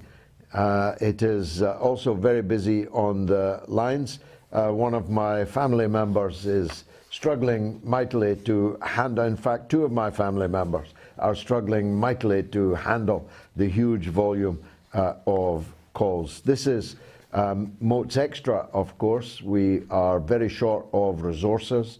It was always touch and go if we could bring out a Wednesday extra show, but I thought in the circumstances, the enormity of the circumstances we're in, that we had to try and do it. And the numbers certainly justify it. Not as big an audience as the Sunday, but almost as big an audience as the Sunday. Who's on line one? But Darren in Manchester. Go ahead, Darren. It's Dan, George. Nice to hear from you. What would you like to say? I'd just like to speak to you about the announcements today from Rishi Sunak. And do you think that the UK government has now realised that they've made a mistake, or at least are having second thoughts about the situation in Ukraine, and that they potentially are trying to keep the population on side by making those announcements? Yeah. What do you think? I mean, just for the global audience, brother, let me say that Rishi Sunak is the Chancellor of the Exchequer, which means the Finance Minister. He's brought forward a statement and a package to respond to the extraordinary rises, inflation up to 7%, and much, much more in the pipeline. The petrol price spiraling out of control. He's brought forward a package to try and tackle that. What did you think of the package that he introduced, Darren? Do you think it will do it? I think it's wholly inadequate, to be honest. I think that the cost of living crisis is rising exponentially, and it goes as far as things like public sector pay, not keeping pace with inflation. I know that there's a lot of reference in the Tory rhetoric about private sector pay and how many jobs are created and how many opportunities there are, and how private sector pay is keeping pace with inflation. But I work in the public sector, and I have issues with inflation. We got 1.75%. Well, 1.75, which is a lot less than the parliamentarians got. But in any case, in the public sector, you've been going through this now since the crash in 2008. Exactly. And I had a conversation with somebody about this the other day, and they were shocked when I turned around and I said, well, in real terms, since 2010, then we now work a day for free. We've had a 20% drop in real terms in our pay since 2010. But kind of moving back to the main point that I wanted to make, do you think that there's a little bit of appeasement with the kind of tiny little incentives that Rishi's given today to the British public to try and appease? Well, I'll be honest with you, without giving away where I am, and you'll understand that. I was driving for many hours today, so I'm actually, and I can no longer listen to the news on the mainstream media because it puts my blood pressure up. So you know far more about the package than me. All I know about it is that he's going to reduce fuel duty by 5 pence per litre. Well, if that's the extent of it, that certainly will not do. That's effectively saying, I'll bring the price back to what it was last Sunday. Next Sunday, and the Sunday after that, it'll continue to multiply. So if that's the extent of it, then it will not appease people. Except I'll say this, Darren, our people are incredibly slow to move. As I pointed out on that P&O story, where P&O gave 2 hours notice to their entire workforce to get off the ships, to be replaced by agency labour from low-wage countries at £1.60 an hour. £1.60 an hour. Almost 2/3 less than the national minimum wage. If that had happened in France, the workers would have taken over those ships there and then. In fact, some of them would be burning in the English Channel right now. But our people don't act, and they don't have unions that are ready to lead them in the action that needs to be taken. Darren, thanks for the call. Yanni is in China. Let's go to China. Don't get many calls from there, especially at this time of night in China. Yanni, welcome. Thank you very much. It's an honor talking to you, and I appreciate very much how humble you are when you speak to people on the telephone. Thank you. What I wanted to talk about is about the negative attitude of the West towards China. And I am here about 17 years now. I'm an old man. I'm about 79 years old. So I do a normal life. I work normally, everything normal. But what I want to say is that this horrific, this tremendously malicious expressions against China, it's wrong because they are ignorant. They don't know what's going on in China. I'll give you an example. One example. You can protest in China. You can, as long as you don't make it difficult for somebody else. So if you want to protest, you go through the channels and you protest. I've seen, for example, in Xiamen, they were going to build a chemical factory, and the people protested. The factory was not built. So who took 800 million people out of poverty in the world? Nobody. Only Chinese did it. So they present the Chinese as being aggressive. They're not aggressive. It's the mindset of the Chinese. It's not aggressive. It's the nature. So my conclusion is that all this is because if people in the West will realize that for the Chinese people, the first priority is to have an uplifting of life, of the standard of life, to be able to go to school, the children to walk safely at midnight on the streets, and all these people dancing. Every neighborhood in China have dancing, public dancing. You know, there are about 100 people and they're dancing because they're happy. So it's a happy nation. And I also, when you live in a happy nation, you become happy also. Whenever I go to Europe, because I go very often, I see people are so kind of tense, suppressed, and all this. So the conclusion is that if people realize that their own government have failed to deliver to the people even the 5% of what Chinese have delivered to the people, then what's going to happen?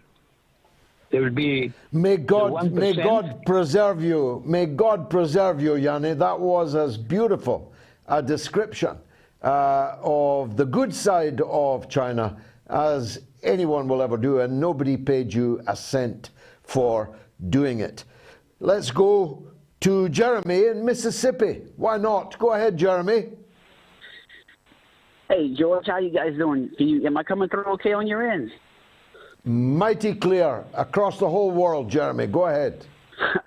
I appreciate you guys taking my call. First of all, I just want to say congratulations to Mr. and Mrs. Julian Assange. It's been a long time coming, and they will deserve it. I also want to thank you for, dedicating your show to them because, it's, in all this trouble we're going through right now around the world, it was good to know that, people can still find ways to be happy and celebrate their love for each other. Also, too, I was going to call. Beautiful, Jeremy. Beautiful. Go very off topic for a minute, but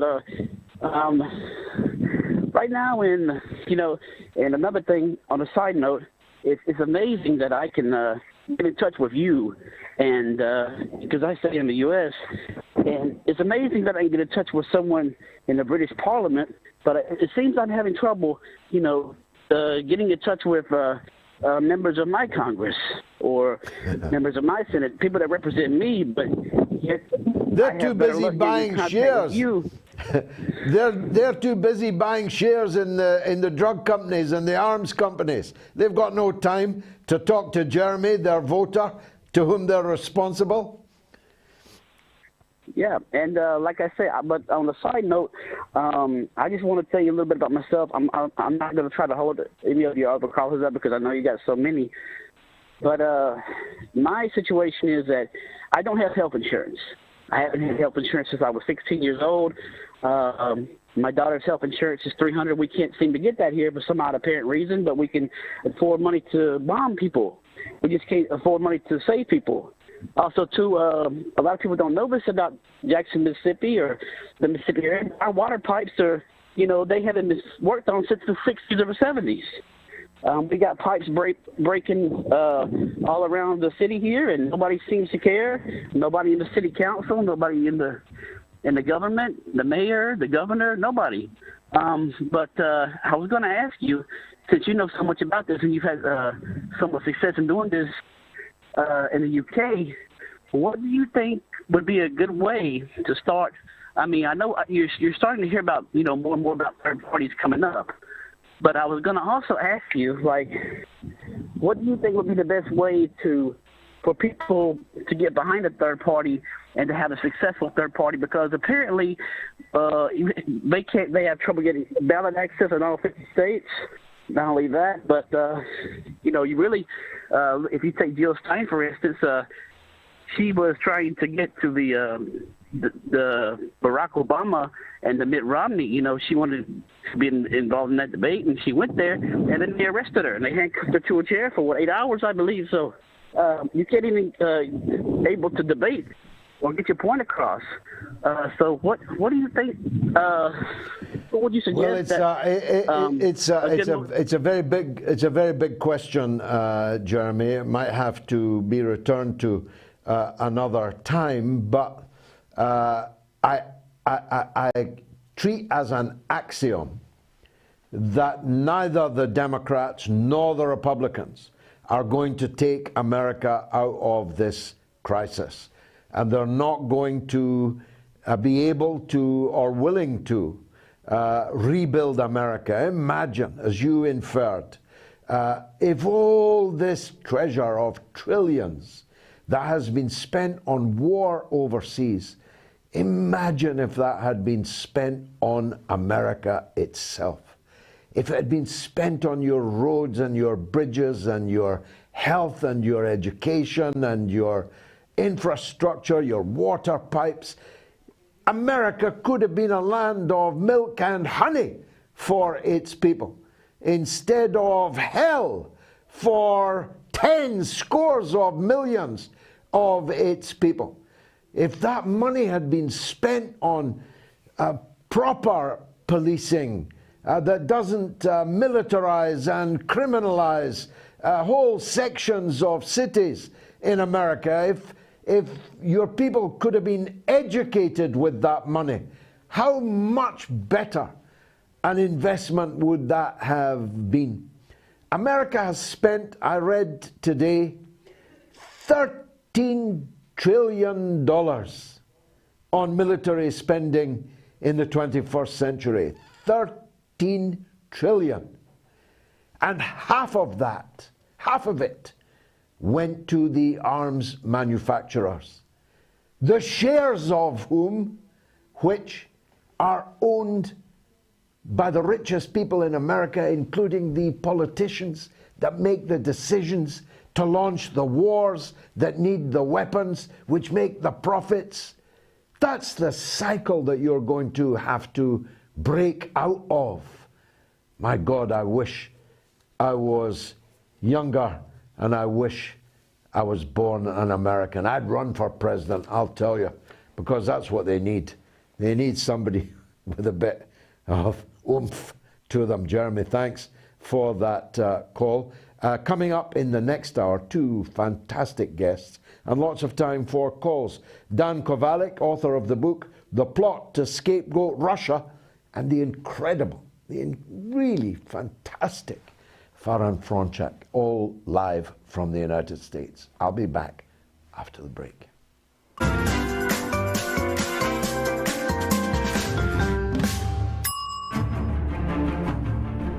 There is no trick other than hard work, creativity, care, and recognizing that duty is more important than love. The booming voice of Robert Maxwell, an arrogant man who used his publishing empire to gain him power and influence. But in this shocking account, never told before in this way, George Galloway recalls his first encounter with Maxwell. It looked like a grizzly bear advancing towards me and punches me with these giant fists, like sides of ham, right in the solar plexus. So hard that I literally bent double. Then, after George exposed Maxwell as a crook in Parliament, it was war. Every one of his papers, the Daily Mirror, then following the Sunday Mirror, the Sunday People, the Daily Record, then a few days later the Sunday Mail in Scotland, even the European, which he then owned, all over Galloway. Scottish Daily News journalist Ron Mackay was there. Every night, presumably when he had a drink in him, he would boom over the tannoy about the cretins, the fools. The majority of the workforce believed that he would take it over and their jobs would be secure. But of course he didn't. He just disappeared. And then... The millionaire newspaper publisher Robert Maxwell is dead. What really happened? Did Robert Maxwell jump, or was he pushed? It could be that he went out to, as he did, micturate over the side of the boat. I'm with Ghislaine Maxwell in that I lean towards the murder. This is Maxwell, the monster. You said, what is my secret? I will let you and your viewers know what it is. I'm not attached to property. Consequently, losing or gaining it means nothing to me.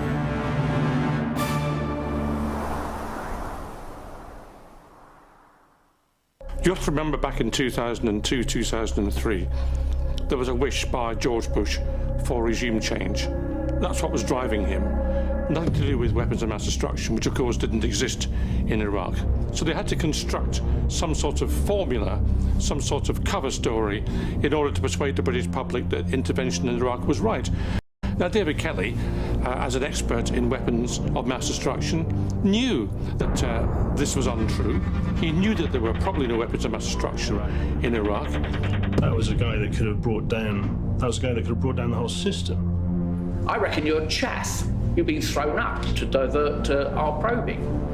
The Foreign Affairs Select Committee, that parliamentarian briefing, I think that was an indignity to him. We saw it on the news, and my very first thought was shock. Oh my God, you know, this man is in the eye of the media hurricane.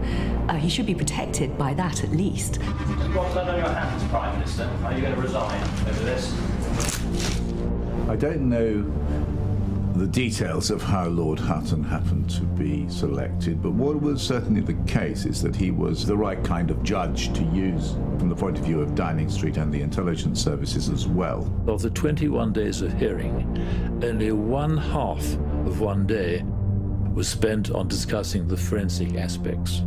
That is disgusting. We were given the Hutton report the day before it was published, but actually what happened was he went too far. The events of 2003 were disgraceful ones in this country's history, and it's unfinished business. Those responsible for an illegal war, those responsible for the death of David Kelly, have not been brought to justice. There's been no inquest into David Kelly's death. There needs to be one. We need to make sure that those who behaved in a reprehensible way in 2003 are finally brought to book.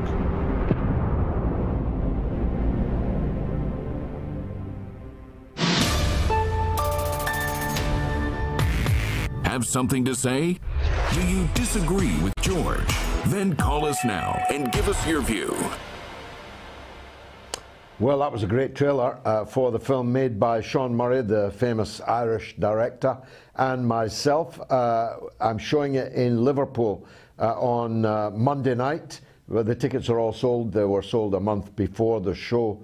So I'm afraid you can't get tickets for that, but you can still get tickets for my show next month, where I'll present the film and I'll take questions and answers.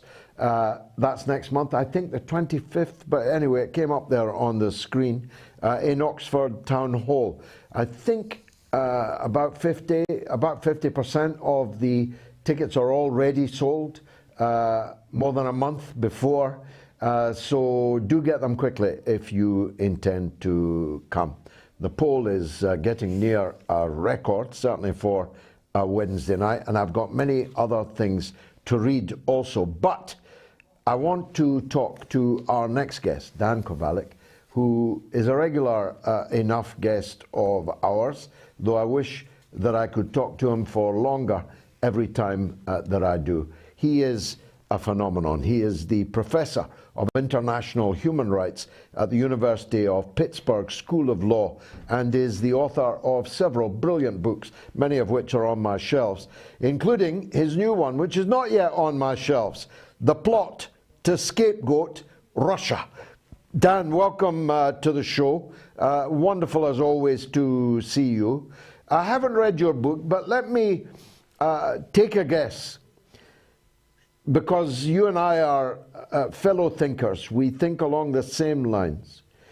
The fuse to this conflict now between America, its foreign legion called NATO, and Russia in Ukraine, the fuse was set in the Russiagate hoax that the Democrats set fizzing when Donald Trump was elected. Is that, roughly speaking, according with your point of view? Yes, George. And first of all, thanks for having me again on your show. And that is exactly right. And that is exactly the thesis of my book, that in 2016, when Hillary Clinton lost the election, the Democrats and Hillary, unable to, accept their own failings in the campaign, including calling their own working class base deplorables, decided to blame Russia.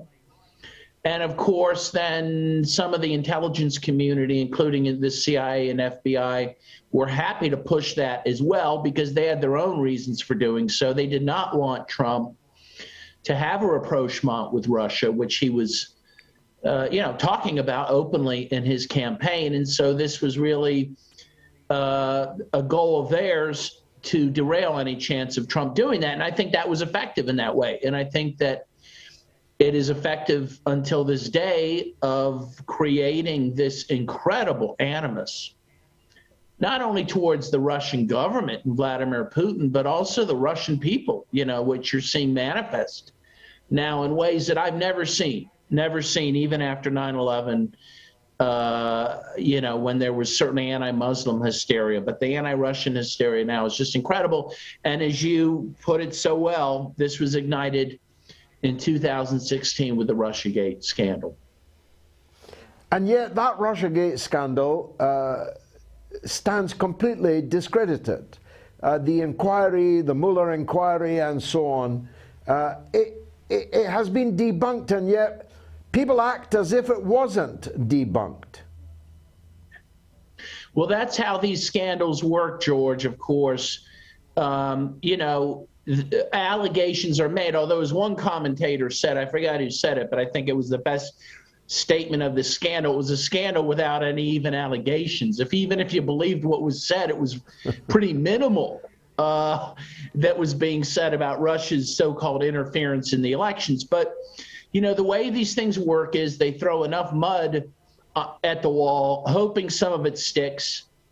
And while none of it stuck in terms of being factual, it's stuck in terms of the memory, particularly of the American people and particularly of Democrats, people in the Democratic base who have clung to this belief that somehow Russia derailed Hillary's campaign, that somehow they continue to interfere in U.S. elections, and that Putin is the greatest evil since Hitler. And that is how it's being portrayed. And again, I see this on my own social media pages. Most of my friends are Democrats, and again, the vitriol that's just being spilled towards Russia and again, Russian people is just amazing. Again, and particularly coming from liberals who were people who would generally eschew such things, but now they're the ones kind of raising this banner.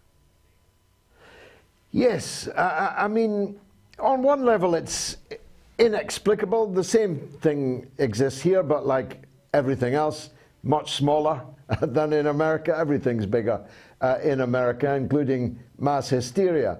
But the irony is not just that everybody is the new Hitler. I mean, I'm so old, Dan, I can remember the prince of Arab politics, Gamal Abdel Nasser, the greatest Arab leader of all time. A man, precious, pristine, being called the Hitler on the Nile. So anybody can be the new Hitler. But the Americans don't seem to understand, and many Brits also, that Putin is not a communist, that Russia is not a communist country, that it poses, therefore, no existential threat to Western capitalism, that they could have been friends with Russia. They chose not to be. That's something I don't quite understand. Well, that is the tragedy of all this, George, isn't it? That, and this Russia's view and Putin's view, and he said it recently, of course, in some of his speeches, that, look, after the Soviet Union collapsed, it was Russia's, they anticipated that they would be admitted back into the West, that they would be part of the community of nations, even maybe admitted into NATO. And instead, the door was slammed on their face, right? That never happened. We have to remember, after 9/11, Putin was the first world leader to call George W. Bush, offer him condolences, offer to help in the war on terror, gave that help, particularly in Afghanistan, where Russia still had assets. And again, the U.S. simply rejected Russia and Putin. And now that part of that was because Putin would not go along with the Iraq War in 2003, and that was seen as some sort of betrayal, right? But in any case, I think the Russians are shocked, and they're shocked really right now. They're shocked that, again, they never were welcomed back into the West, even though, again, communism was gone by the end of 1991. And now they're seeing that this isn't just about communism. It's not just about Russia. They're seeing the hatred towards the Russian people being exhibited. You know, piano players, chess players, opera singers being uninvited from events, being fired just because they're Russian. This is now, I don't remember this ever happening in any other circumstances. And why is this? I think there's a few reasons. I think one is that, and you pointed this out in the last hour, you know, with all this money, the trillions of dollars that go to the defense industry, they have needed an enemy. And they need a big enemy. It can't just be little Iran or Venezuela. They needed Russia as the enemy, and they chose Russia as an enemy. Russia is a chosen enemy. It could have been a friend. They wanted this enemy. They got this enemy, and it will continue to line the coffers of these defense contractors. And I think that's a lot of what this is about. You know, Russia, the hatred of Russia is in Americans' DNA, right? Because of the Cold War. And even once the Cold War ended, the powers that be in the military-industrial complex wanted to continue, you know, the hatred towards that country, and it's worked. It sounds like a great book, Dan. One last question, an unfortunate question, but needs to be asked. I'm not a supporter of Donald Trump, neither are you. But I looked again at the presidential debate when Hunter Biden's laptop came up. And I don't even remember it from the election campaign. Maybe I missed it. But everything that Trump said about Hunter Biden and the Biden family's deep and unsavory involvement, unsavory to say the least, in Ukraine, everything that Trump said was true, and everything that Biden said has turned out to be a lie. Biden's answer was, this is discredited. 51 American intelligence officers have described this as Russian disinformation. And Trump says, what, the laptop now is Russia, Russia, Russia? And Trump answers, yes, that's exactly what it is. Now the New York Times has admitted that the Hunter laptop from hell story was true. Trump was telling the truth. Imagine. Yeah, no, and you know, the interesting thing about Trump, so first of all, on that score, yes, he was telling the truth. And we actually know that the Western media, for the most part, made a concerted effort to conceal that truth during the campaign because they didn't want Trump reelected. And so they went out of the way to poo-poo it again as either another QAnon-type conspiracy or, as you say, some sort of Russian disinformation. And so we never got the truth again until now. The New York Times, way after the fact, at a time when it couldn't do any political harm at the moment, admits, in fact, that the allegations were true. But, you know, again, going back to Trump, the one interesting thing about him was that at times he told very difficult truths that people didn't want to accept. You might remember, for example, he said that the U.S. was supporting ISIS. Of course, that was true.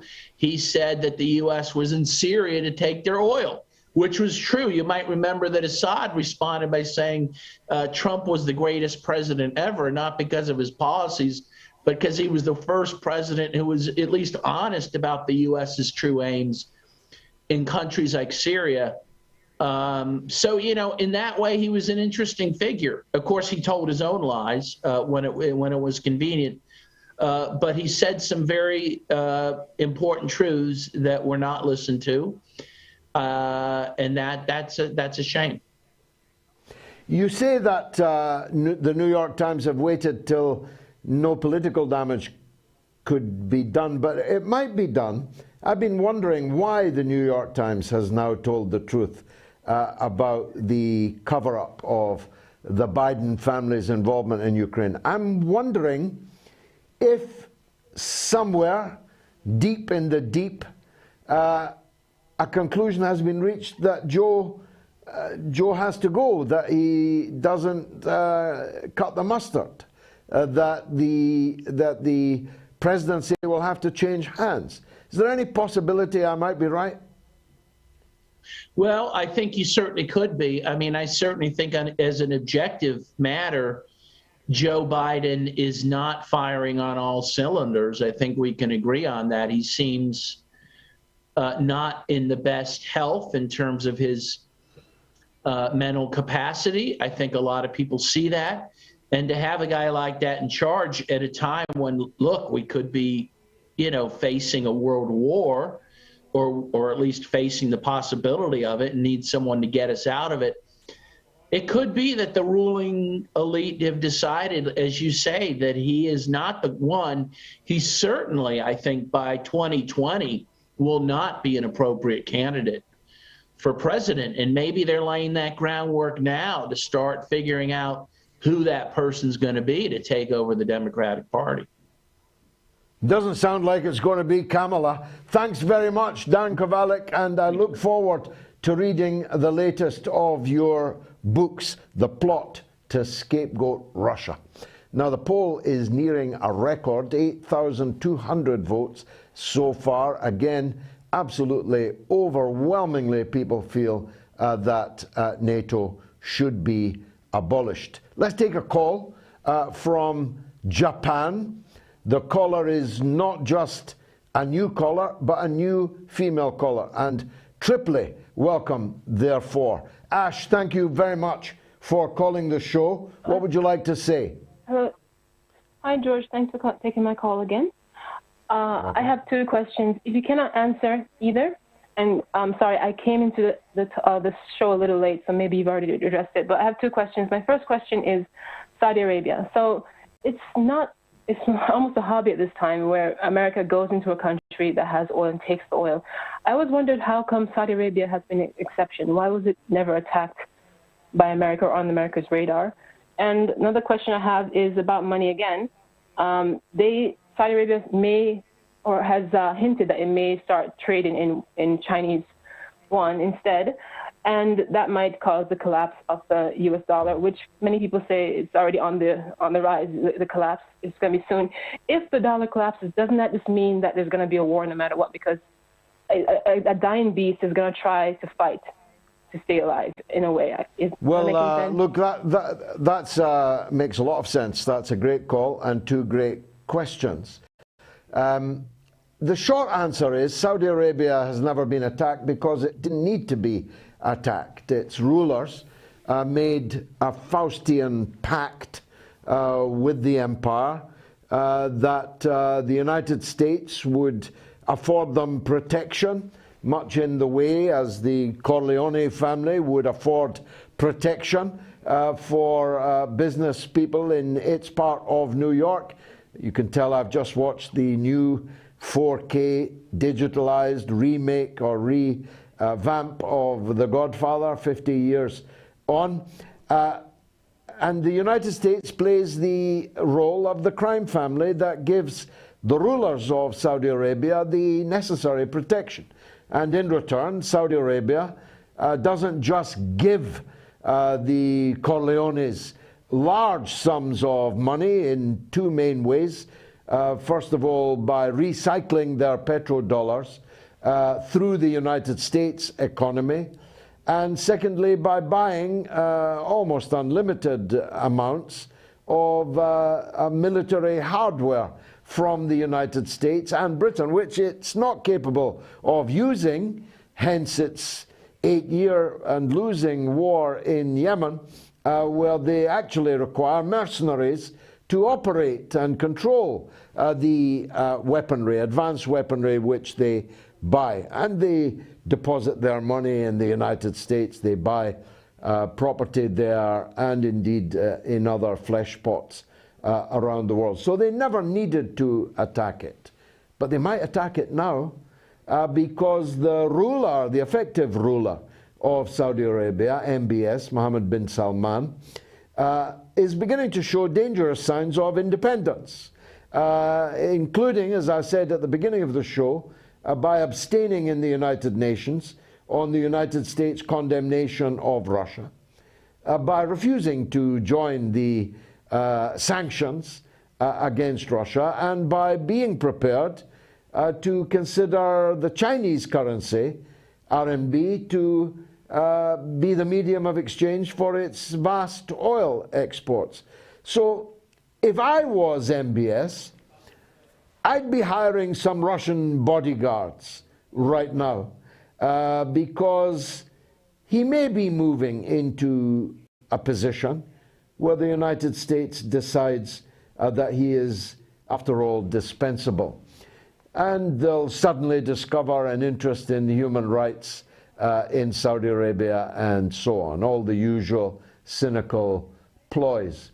But as to the dollar, I think it's doomed. And I think, you know, the US went too many times to the well. You can't, I've lost count, I'm sure they have, of the number of countries and the number of sanctions that they have applied across the world, just in the last few years. You can't go on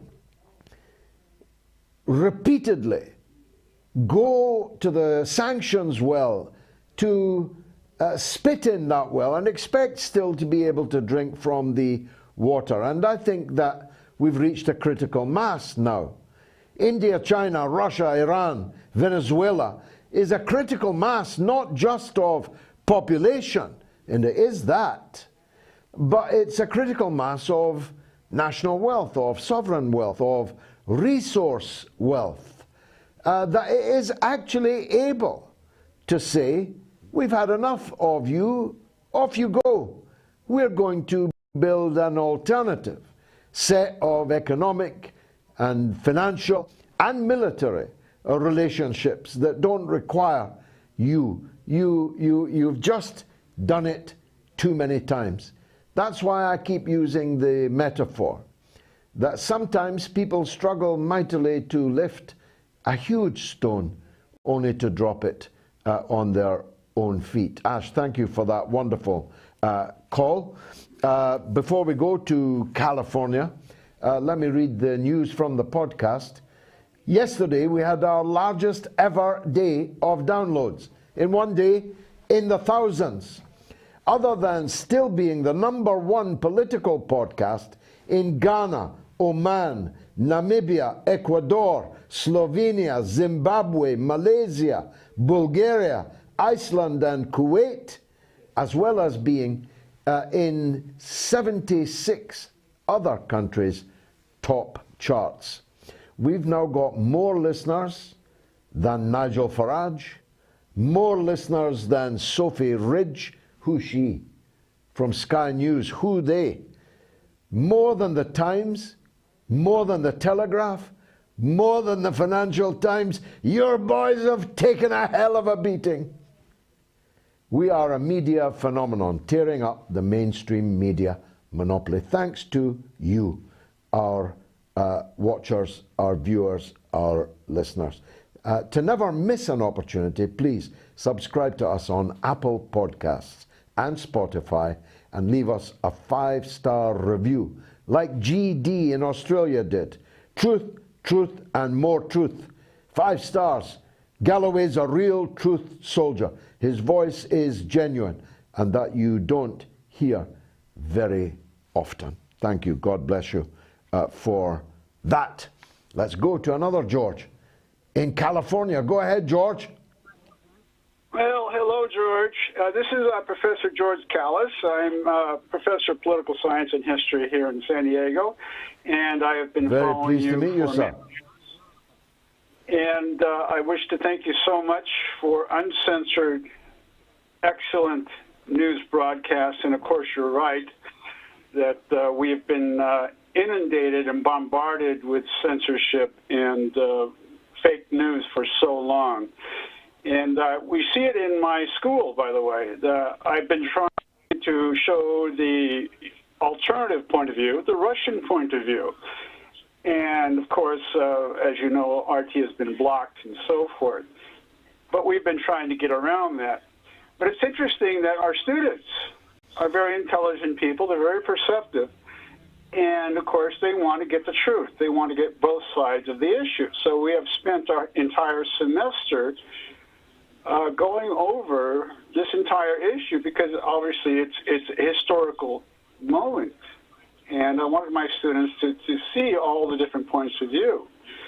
And when I've been watching your show, we've found that in comparison to the mainstream media, we're getting facts, clarity, coherence. And the biggest problem we're facing right now, here anyway, is that we have this blockout. We have this propaganda channel or funnel, if you will, where we're only getting the mainstream media point of view. We look at ABC, CBS, NBC, et cetera, CNN, and so forth, and you compare and contrast what you're saying and what RT has been saying and other international news outlets are saying. It's a striking difference. And I think you and I actually go back, we're similar age, to the Cold War era. In fact, I believe we're both kind of born into it.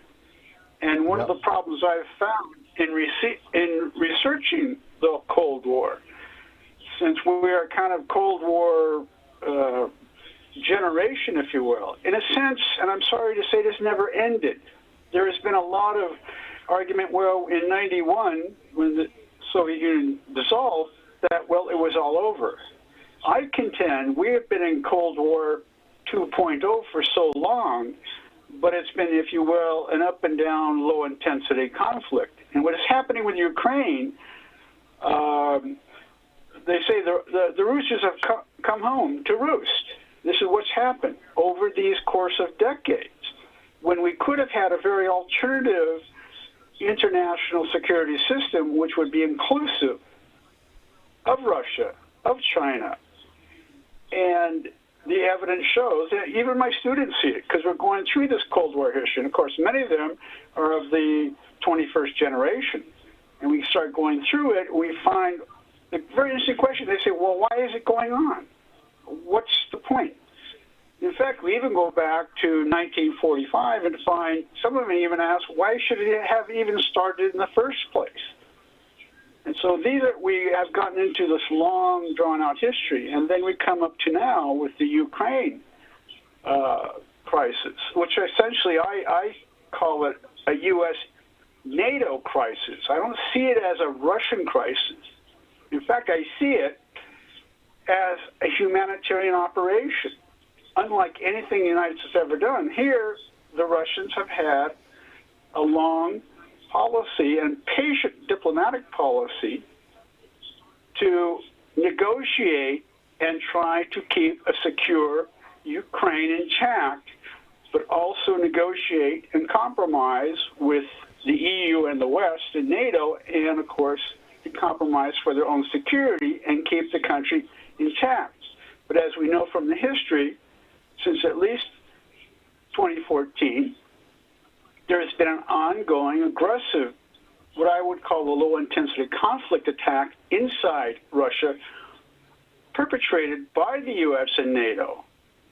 Now, if we look at the U.S. intervention history throughout the entire Cold War, there have been hot and low-intensity wars.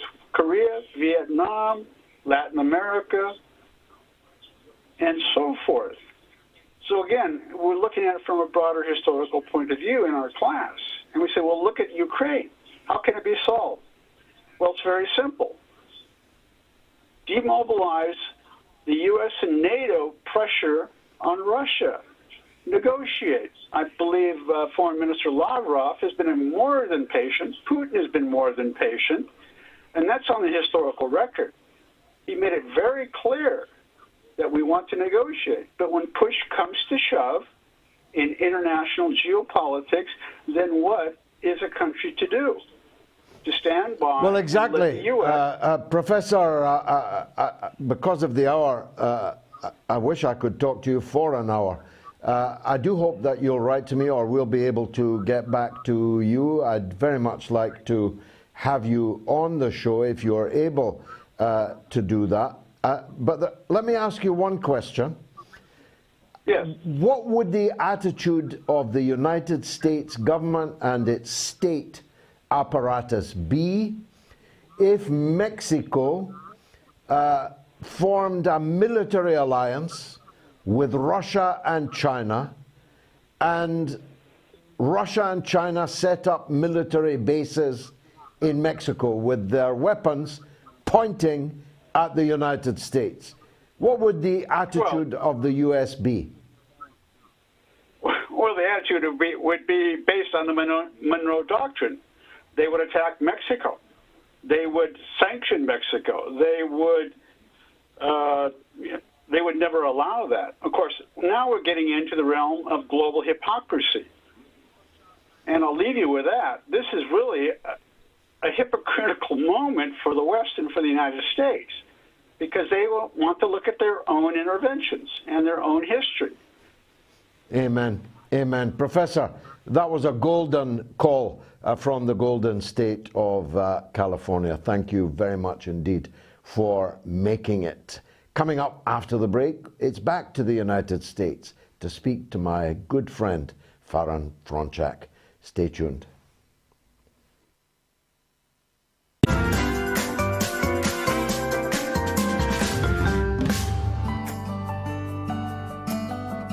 The mother of all talk shows was created because early lunacy detection can save lives.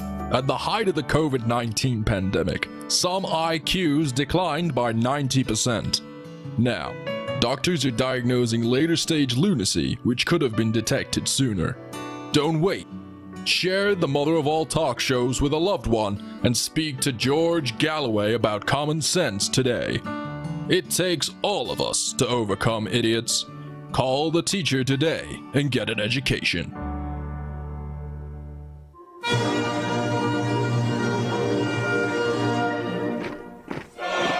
Comrade, tired of being trapped in mainstream media?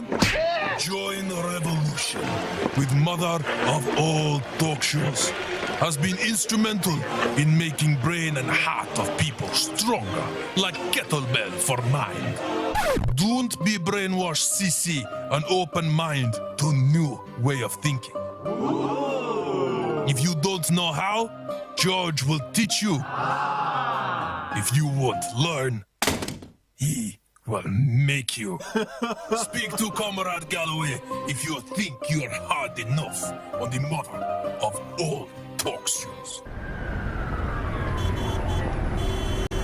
Yo, Mikey, what's happening? Joey! The usual? Sure. You looking fresh, man. You get a new haircut? Nah, brother. I just got that, scholarship from the College of Knowledge. Oh, you got into the University of the Airwaves? Sure did, brother. I got knowledge coming out of my ears. GG, man. He knows what's up. I knew there was something new about you. Yo, reckon he'd take me?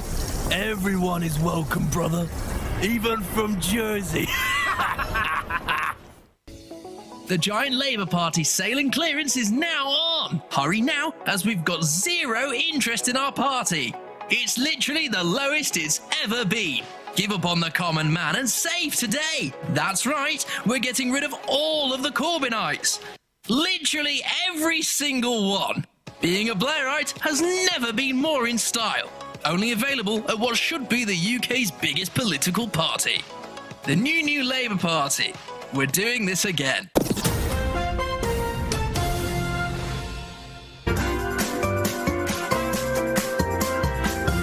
You are listening to the mother of all talk shows with George Galloway.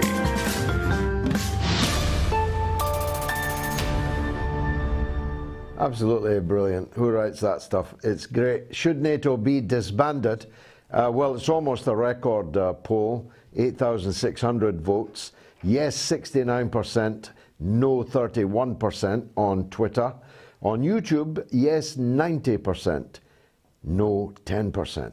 That's more than 5,000 votes on YouTube alone. And on Telegram, 1,000 votes say yes, 95 no. So we're not looking good for NATO if our poll is anything to go by. But we've got to be fair and balanced, or FaranBalanced. My old friend, Faran Fronczak, she was my colleague at RT America before it closed, and we were both cruelly thrown out of work.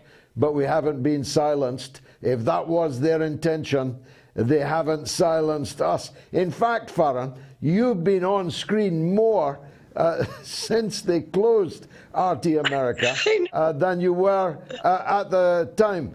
Tell us first how you're doing. Where can people stay in touch with your tremendous output?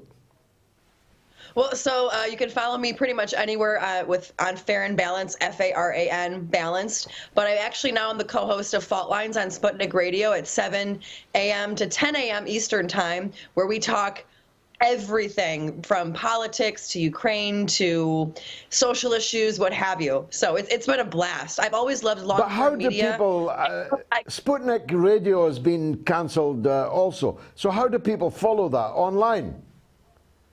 So rumble.com/faultlines.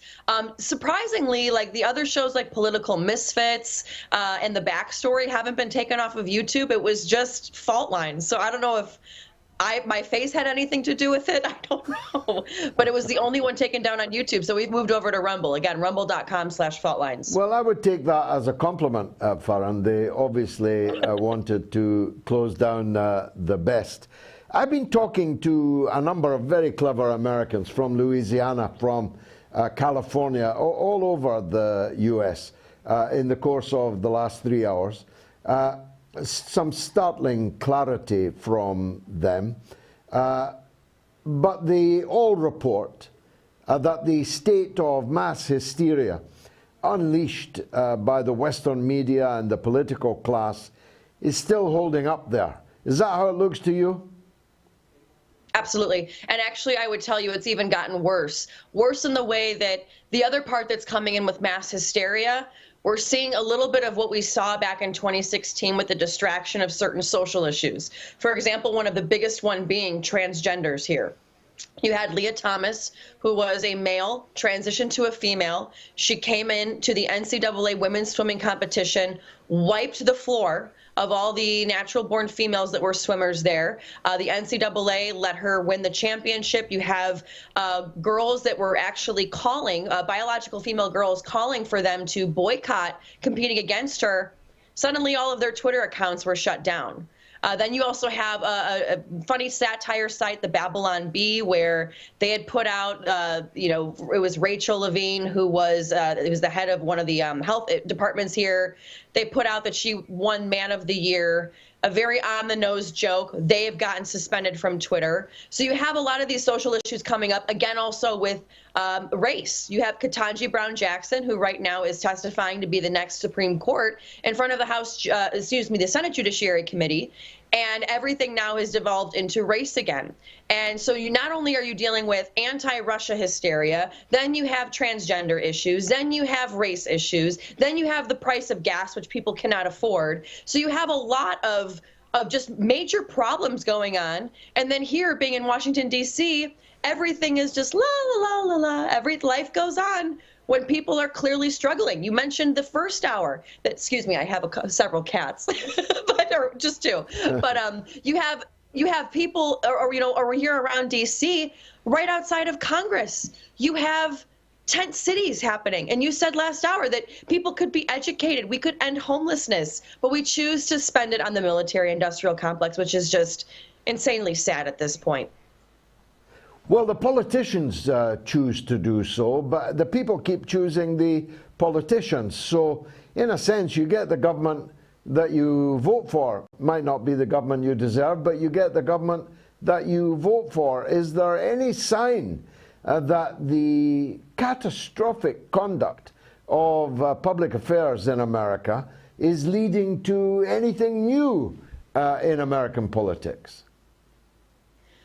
You know, George, a lot of times you have these politics that run on, for example, you had Trump that was the outsider, and you had a lot of people that bought onto that whole I'm the outsider, I'm the outsider. Then you had the new wave after Trump of we're going to restore the soul of the nation. And you had that coming from Biden and many of the Democrats. And now people are looking and they're like, wait a minute, we thought we were just going to go back to normal before Trump.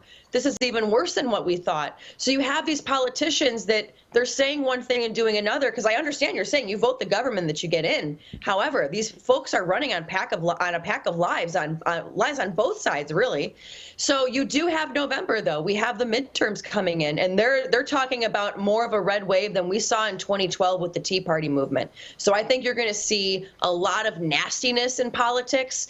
And frankly, again, Americans are just worried about their gas bill, how much they're paying in gas, if they can afford their groceries, because now it's gotten to the point, George, where it's a decision for not many families, almost all families. Do I choose the electric, or do my kids have to go hungry for the next couple of days? It's really sad.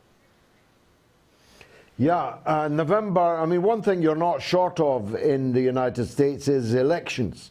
You can be sure who's going to lose them, the ordinary people, but you're not short of elections, so you're not short of opportunities to make a change. Now, I think a lot of people are going to vote, particularly where Trump has effectively picked the Republican candidate. A lot of people are going to go red, which in Britain would mean go left, but in America means go right. I think a lot of people are going to vote Republican, especially for the candidates closely aligned with Trump. Is that how you see it? That's exactly how I'm seeing it. And you know what else I'm seeing with the far right? Or when I say far right, I mean the Trumpers, not your actual, your regular everyday Republicans and then your neocon liberals. You're seeing the far left and the far right coming together very much like how it was in 2016. But you're not only seeing the far left and right come together on that issue, you're seeing them come together on Russia. You're seeing them start to ask questions. Wait a minute. Why is it that we care about Ukraine? Why is it that everybody all of a sudden feels that they have to put a Ukrainian flag up in the window when we just got through taking down our BLM posters for race? Now we have all of these problems again, these social issues, and dealing with all of this. And it's just, many people are what I think many people are really, really angry about, George, is there's no transparency in all of this. Say what you will about Trump. The guy always tweeted exactly what he thought, whether it was Covfefe or whether it was, I hate China. This week I hate China. We don't like China this week. However, you always knew what he thought. You have Biden now where we don't know if we bring him out on puppet strings and he's just made to say this and say that. And then he goes away for the weekend and we're all just like, wait a minute, what is going on?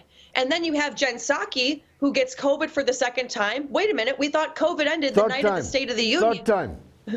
Third time. Yeah, third time. She's triple vaxxed and triple stricken by COVID. Right. Joe was going to end the pandemic, wasn't he?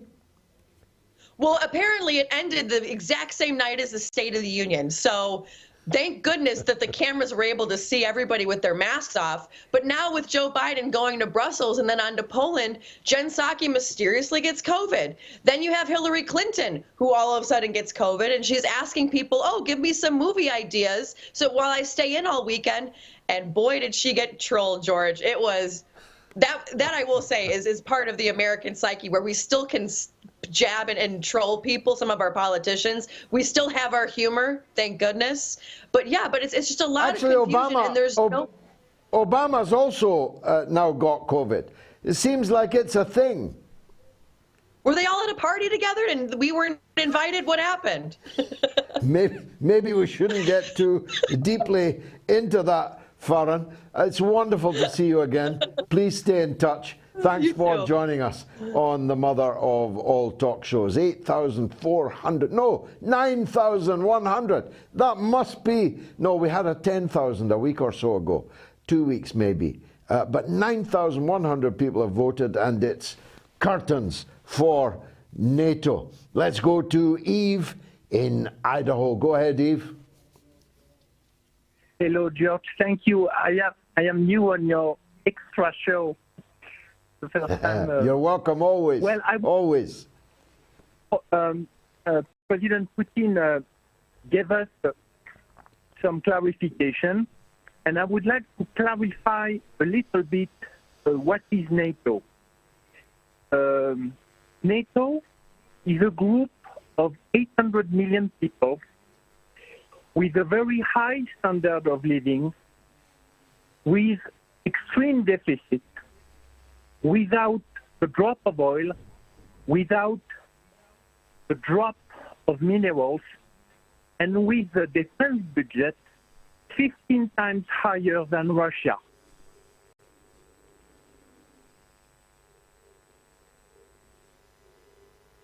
Did we lose Yves? What a pity. He was making so many great points. Let's go quickly to Anthony in Detroit. Go ahead, Anthony.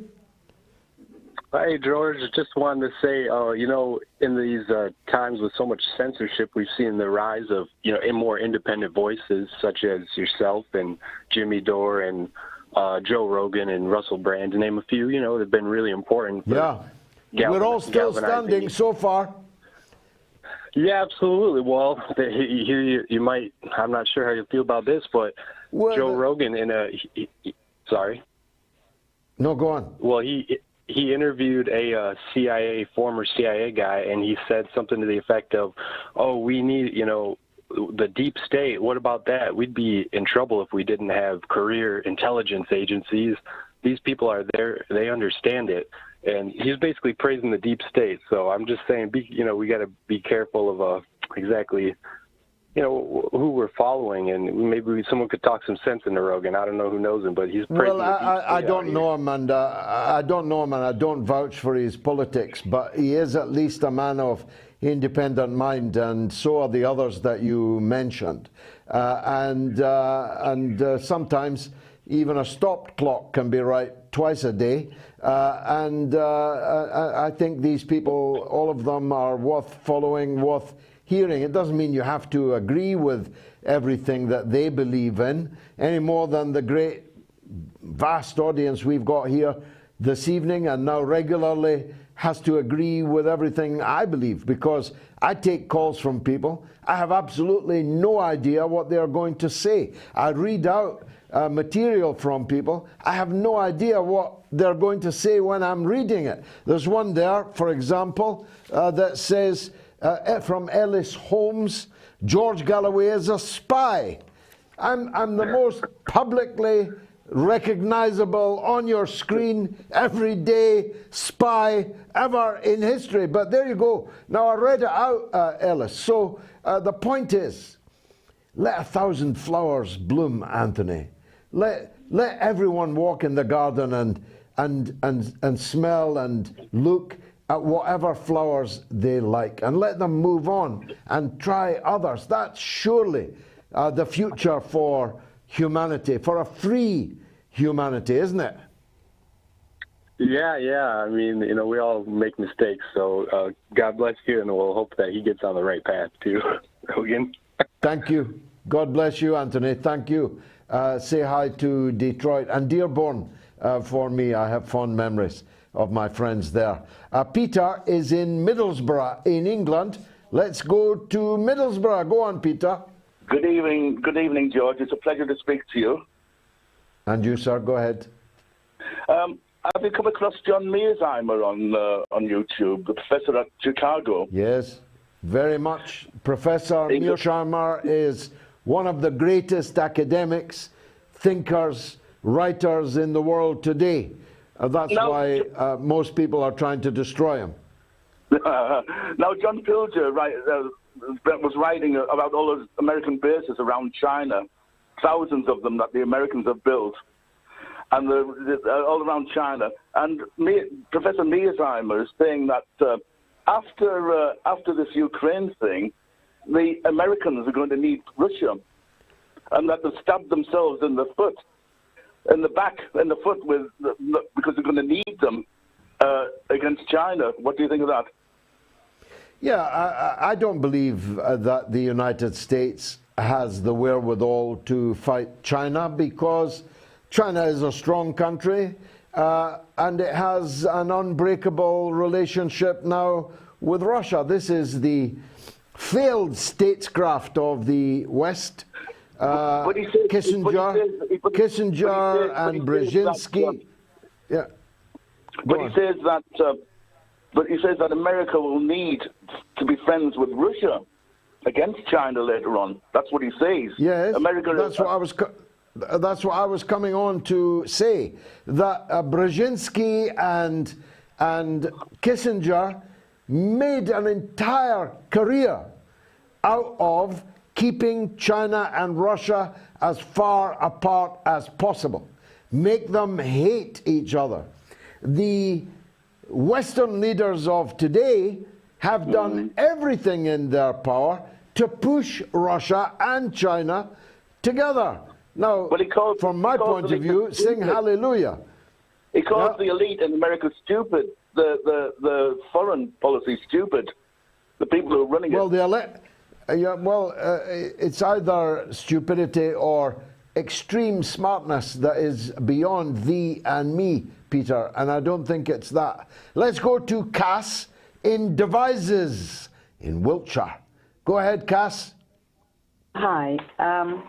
Well, I'm just disgusted with the BBC because I was watching today, I was just trawling through the YouTube, and I found a couple of clipped videos from about 3 years ago where the BBC had covered the neo-Nazi concerns in Ukraine. And they went into tremendous detail, and you saw actual videos of people being, houses being set fire to, and people being victimized and beaten up and all the rest of it. And now, of course, they deny, there's never any mention of neo-Nazis. And the furthest they get is to say that they're far right, Well, we know it's more than that. And nobody ever says either why the Russian army is surrounding Mariupol. That they're just made out to be this innocent, this city. Why should they have chosen these poor Ukrainian victims in Mariupol? Well, why don't they say that the Azov battalion is stationed in Mariupol? And what Putin actually said right at the start was he wanted to denazify Ukraine. So there we are. That's what he is doing. Why do you never get that side of it? It's just unbelievable. Well, that's a wonderful call. Maybe the last one of the evening. Maybe we'll get one more in. It's a wonderful call. And the answer to your question is that they are lying by omission. Because, as you say, not just the BBC, but the New York Times, the Guardian, the Sunday Times, the Times, the Washington Post, all of them over the last 8 years have run in-depth features about the Nazi problem in Ukraine, which they now literally deny exists. We're all conspiracy theorists when we draw attention to facts which we learned from them just a year or two ago. You couldn't make it up. Cass, you don't have to make it up. They are making it up. They're treating their viewers, listeners, as fools. And we're fools if we let them. But you haven't let them. I've got to clear the lines. There is, from Bristol, a legend on the line. It's Norma. Norma, welcome. Hello, George. Hi there. I was going to... Hello? Yeah? Yes? I was going to talk to you just quickly about Julia Hartley-Brewer on the talk radio. And the silly thing she said. But you see, she's got an awful lot in common with President Zelensky because they both don't want free speech. Zelensky bans the opposition parties, and he refuses to ban the Nazis. and she wants to ban you to the Isle of Man. And, you know, in a democracy, they both want the... Well, we're not in a democracy in actual fact. They just want to deny people's rights, don't they?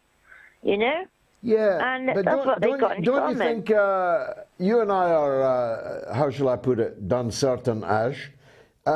Don't you think we've been fooled all this time by considering ourselves to be a democracy? We aren't really. You're not actually a democracy if your rights can be cancelled at any time, Norma. I know. You know, George, I'm not very well at the moment, but I'm beginning to think I'm going to give up all this and just lead a quiet life, because there's nothing that seems to be able to be solved at all, you know? Don't give up. Rage against the dying of the light, because we could not function as the mother of all talk shows or the extra without hearing from you on a weekly basis. God bless you, and may you recover quickly from whatever is ailing you. Norma in Bristol, I know that you have the good wishes of all of this audience. It's been marvellous for me. I hope it was for you, and if it was, come back on Sunday at the same time in the same place for the mother of all talk shows. Good night.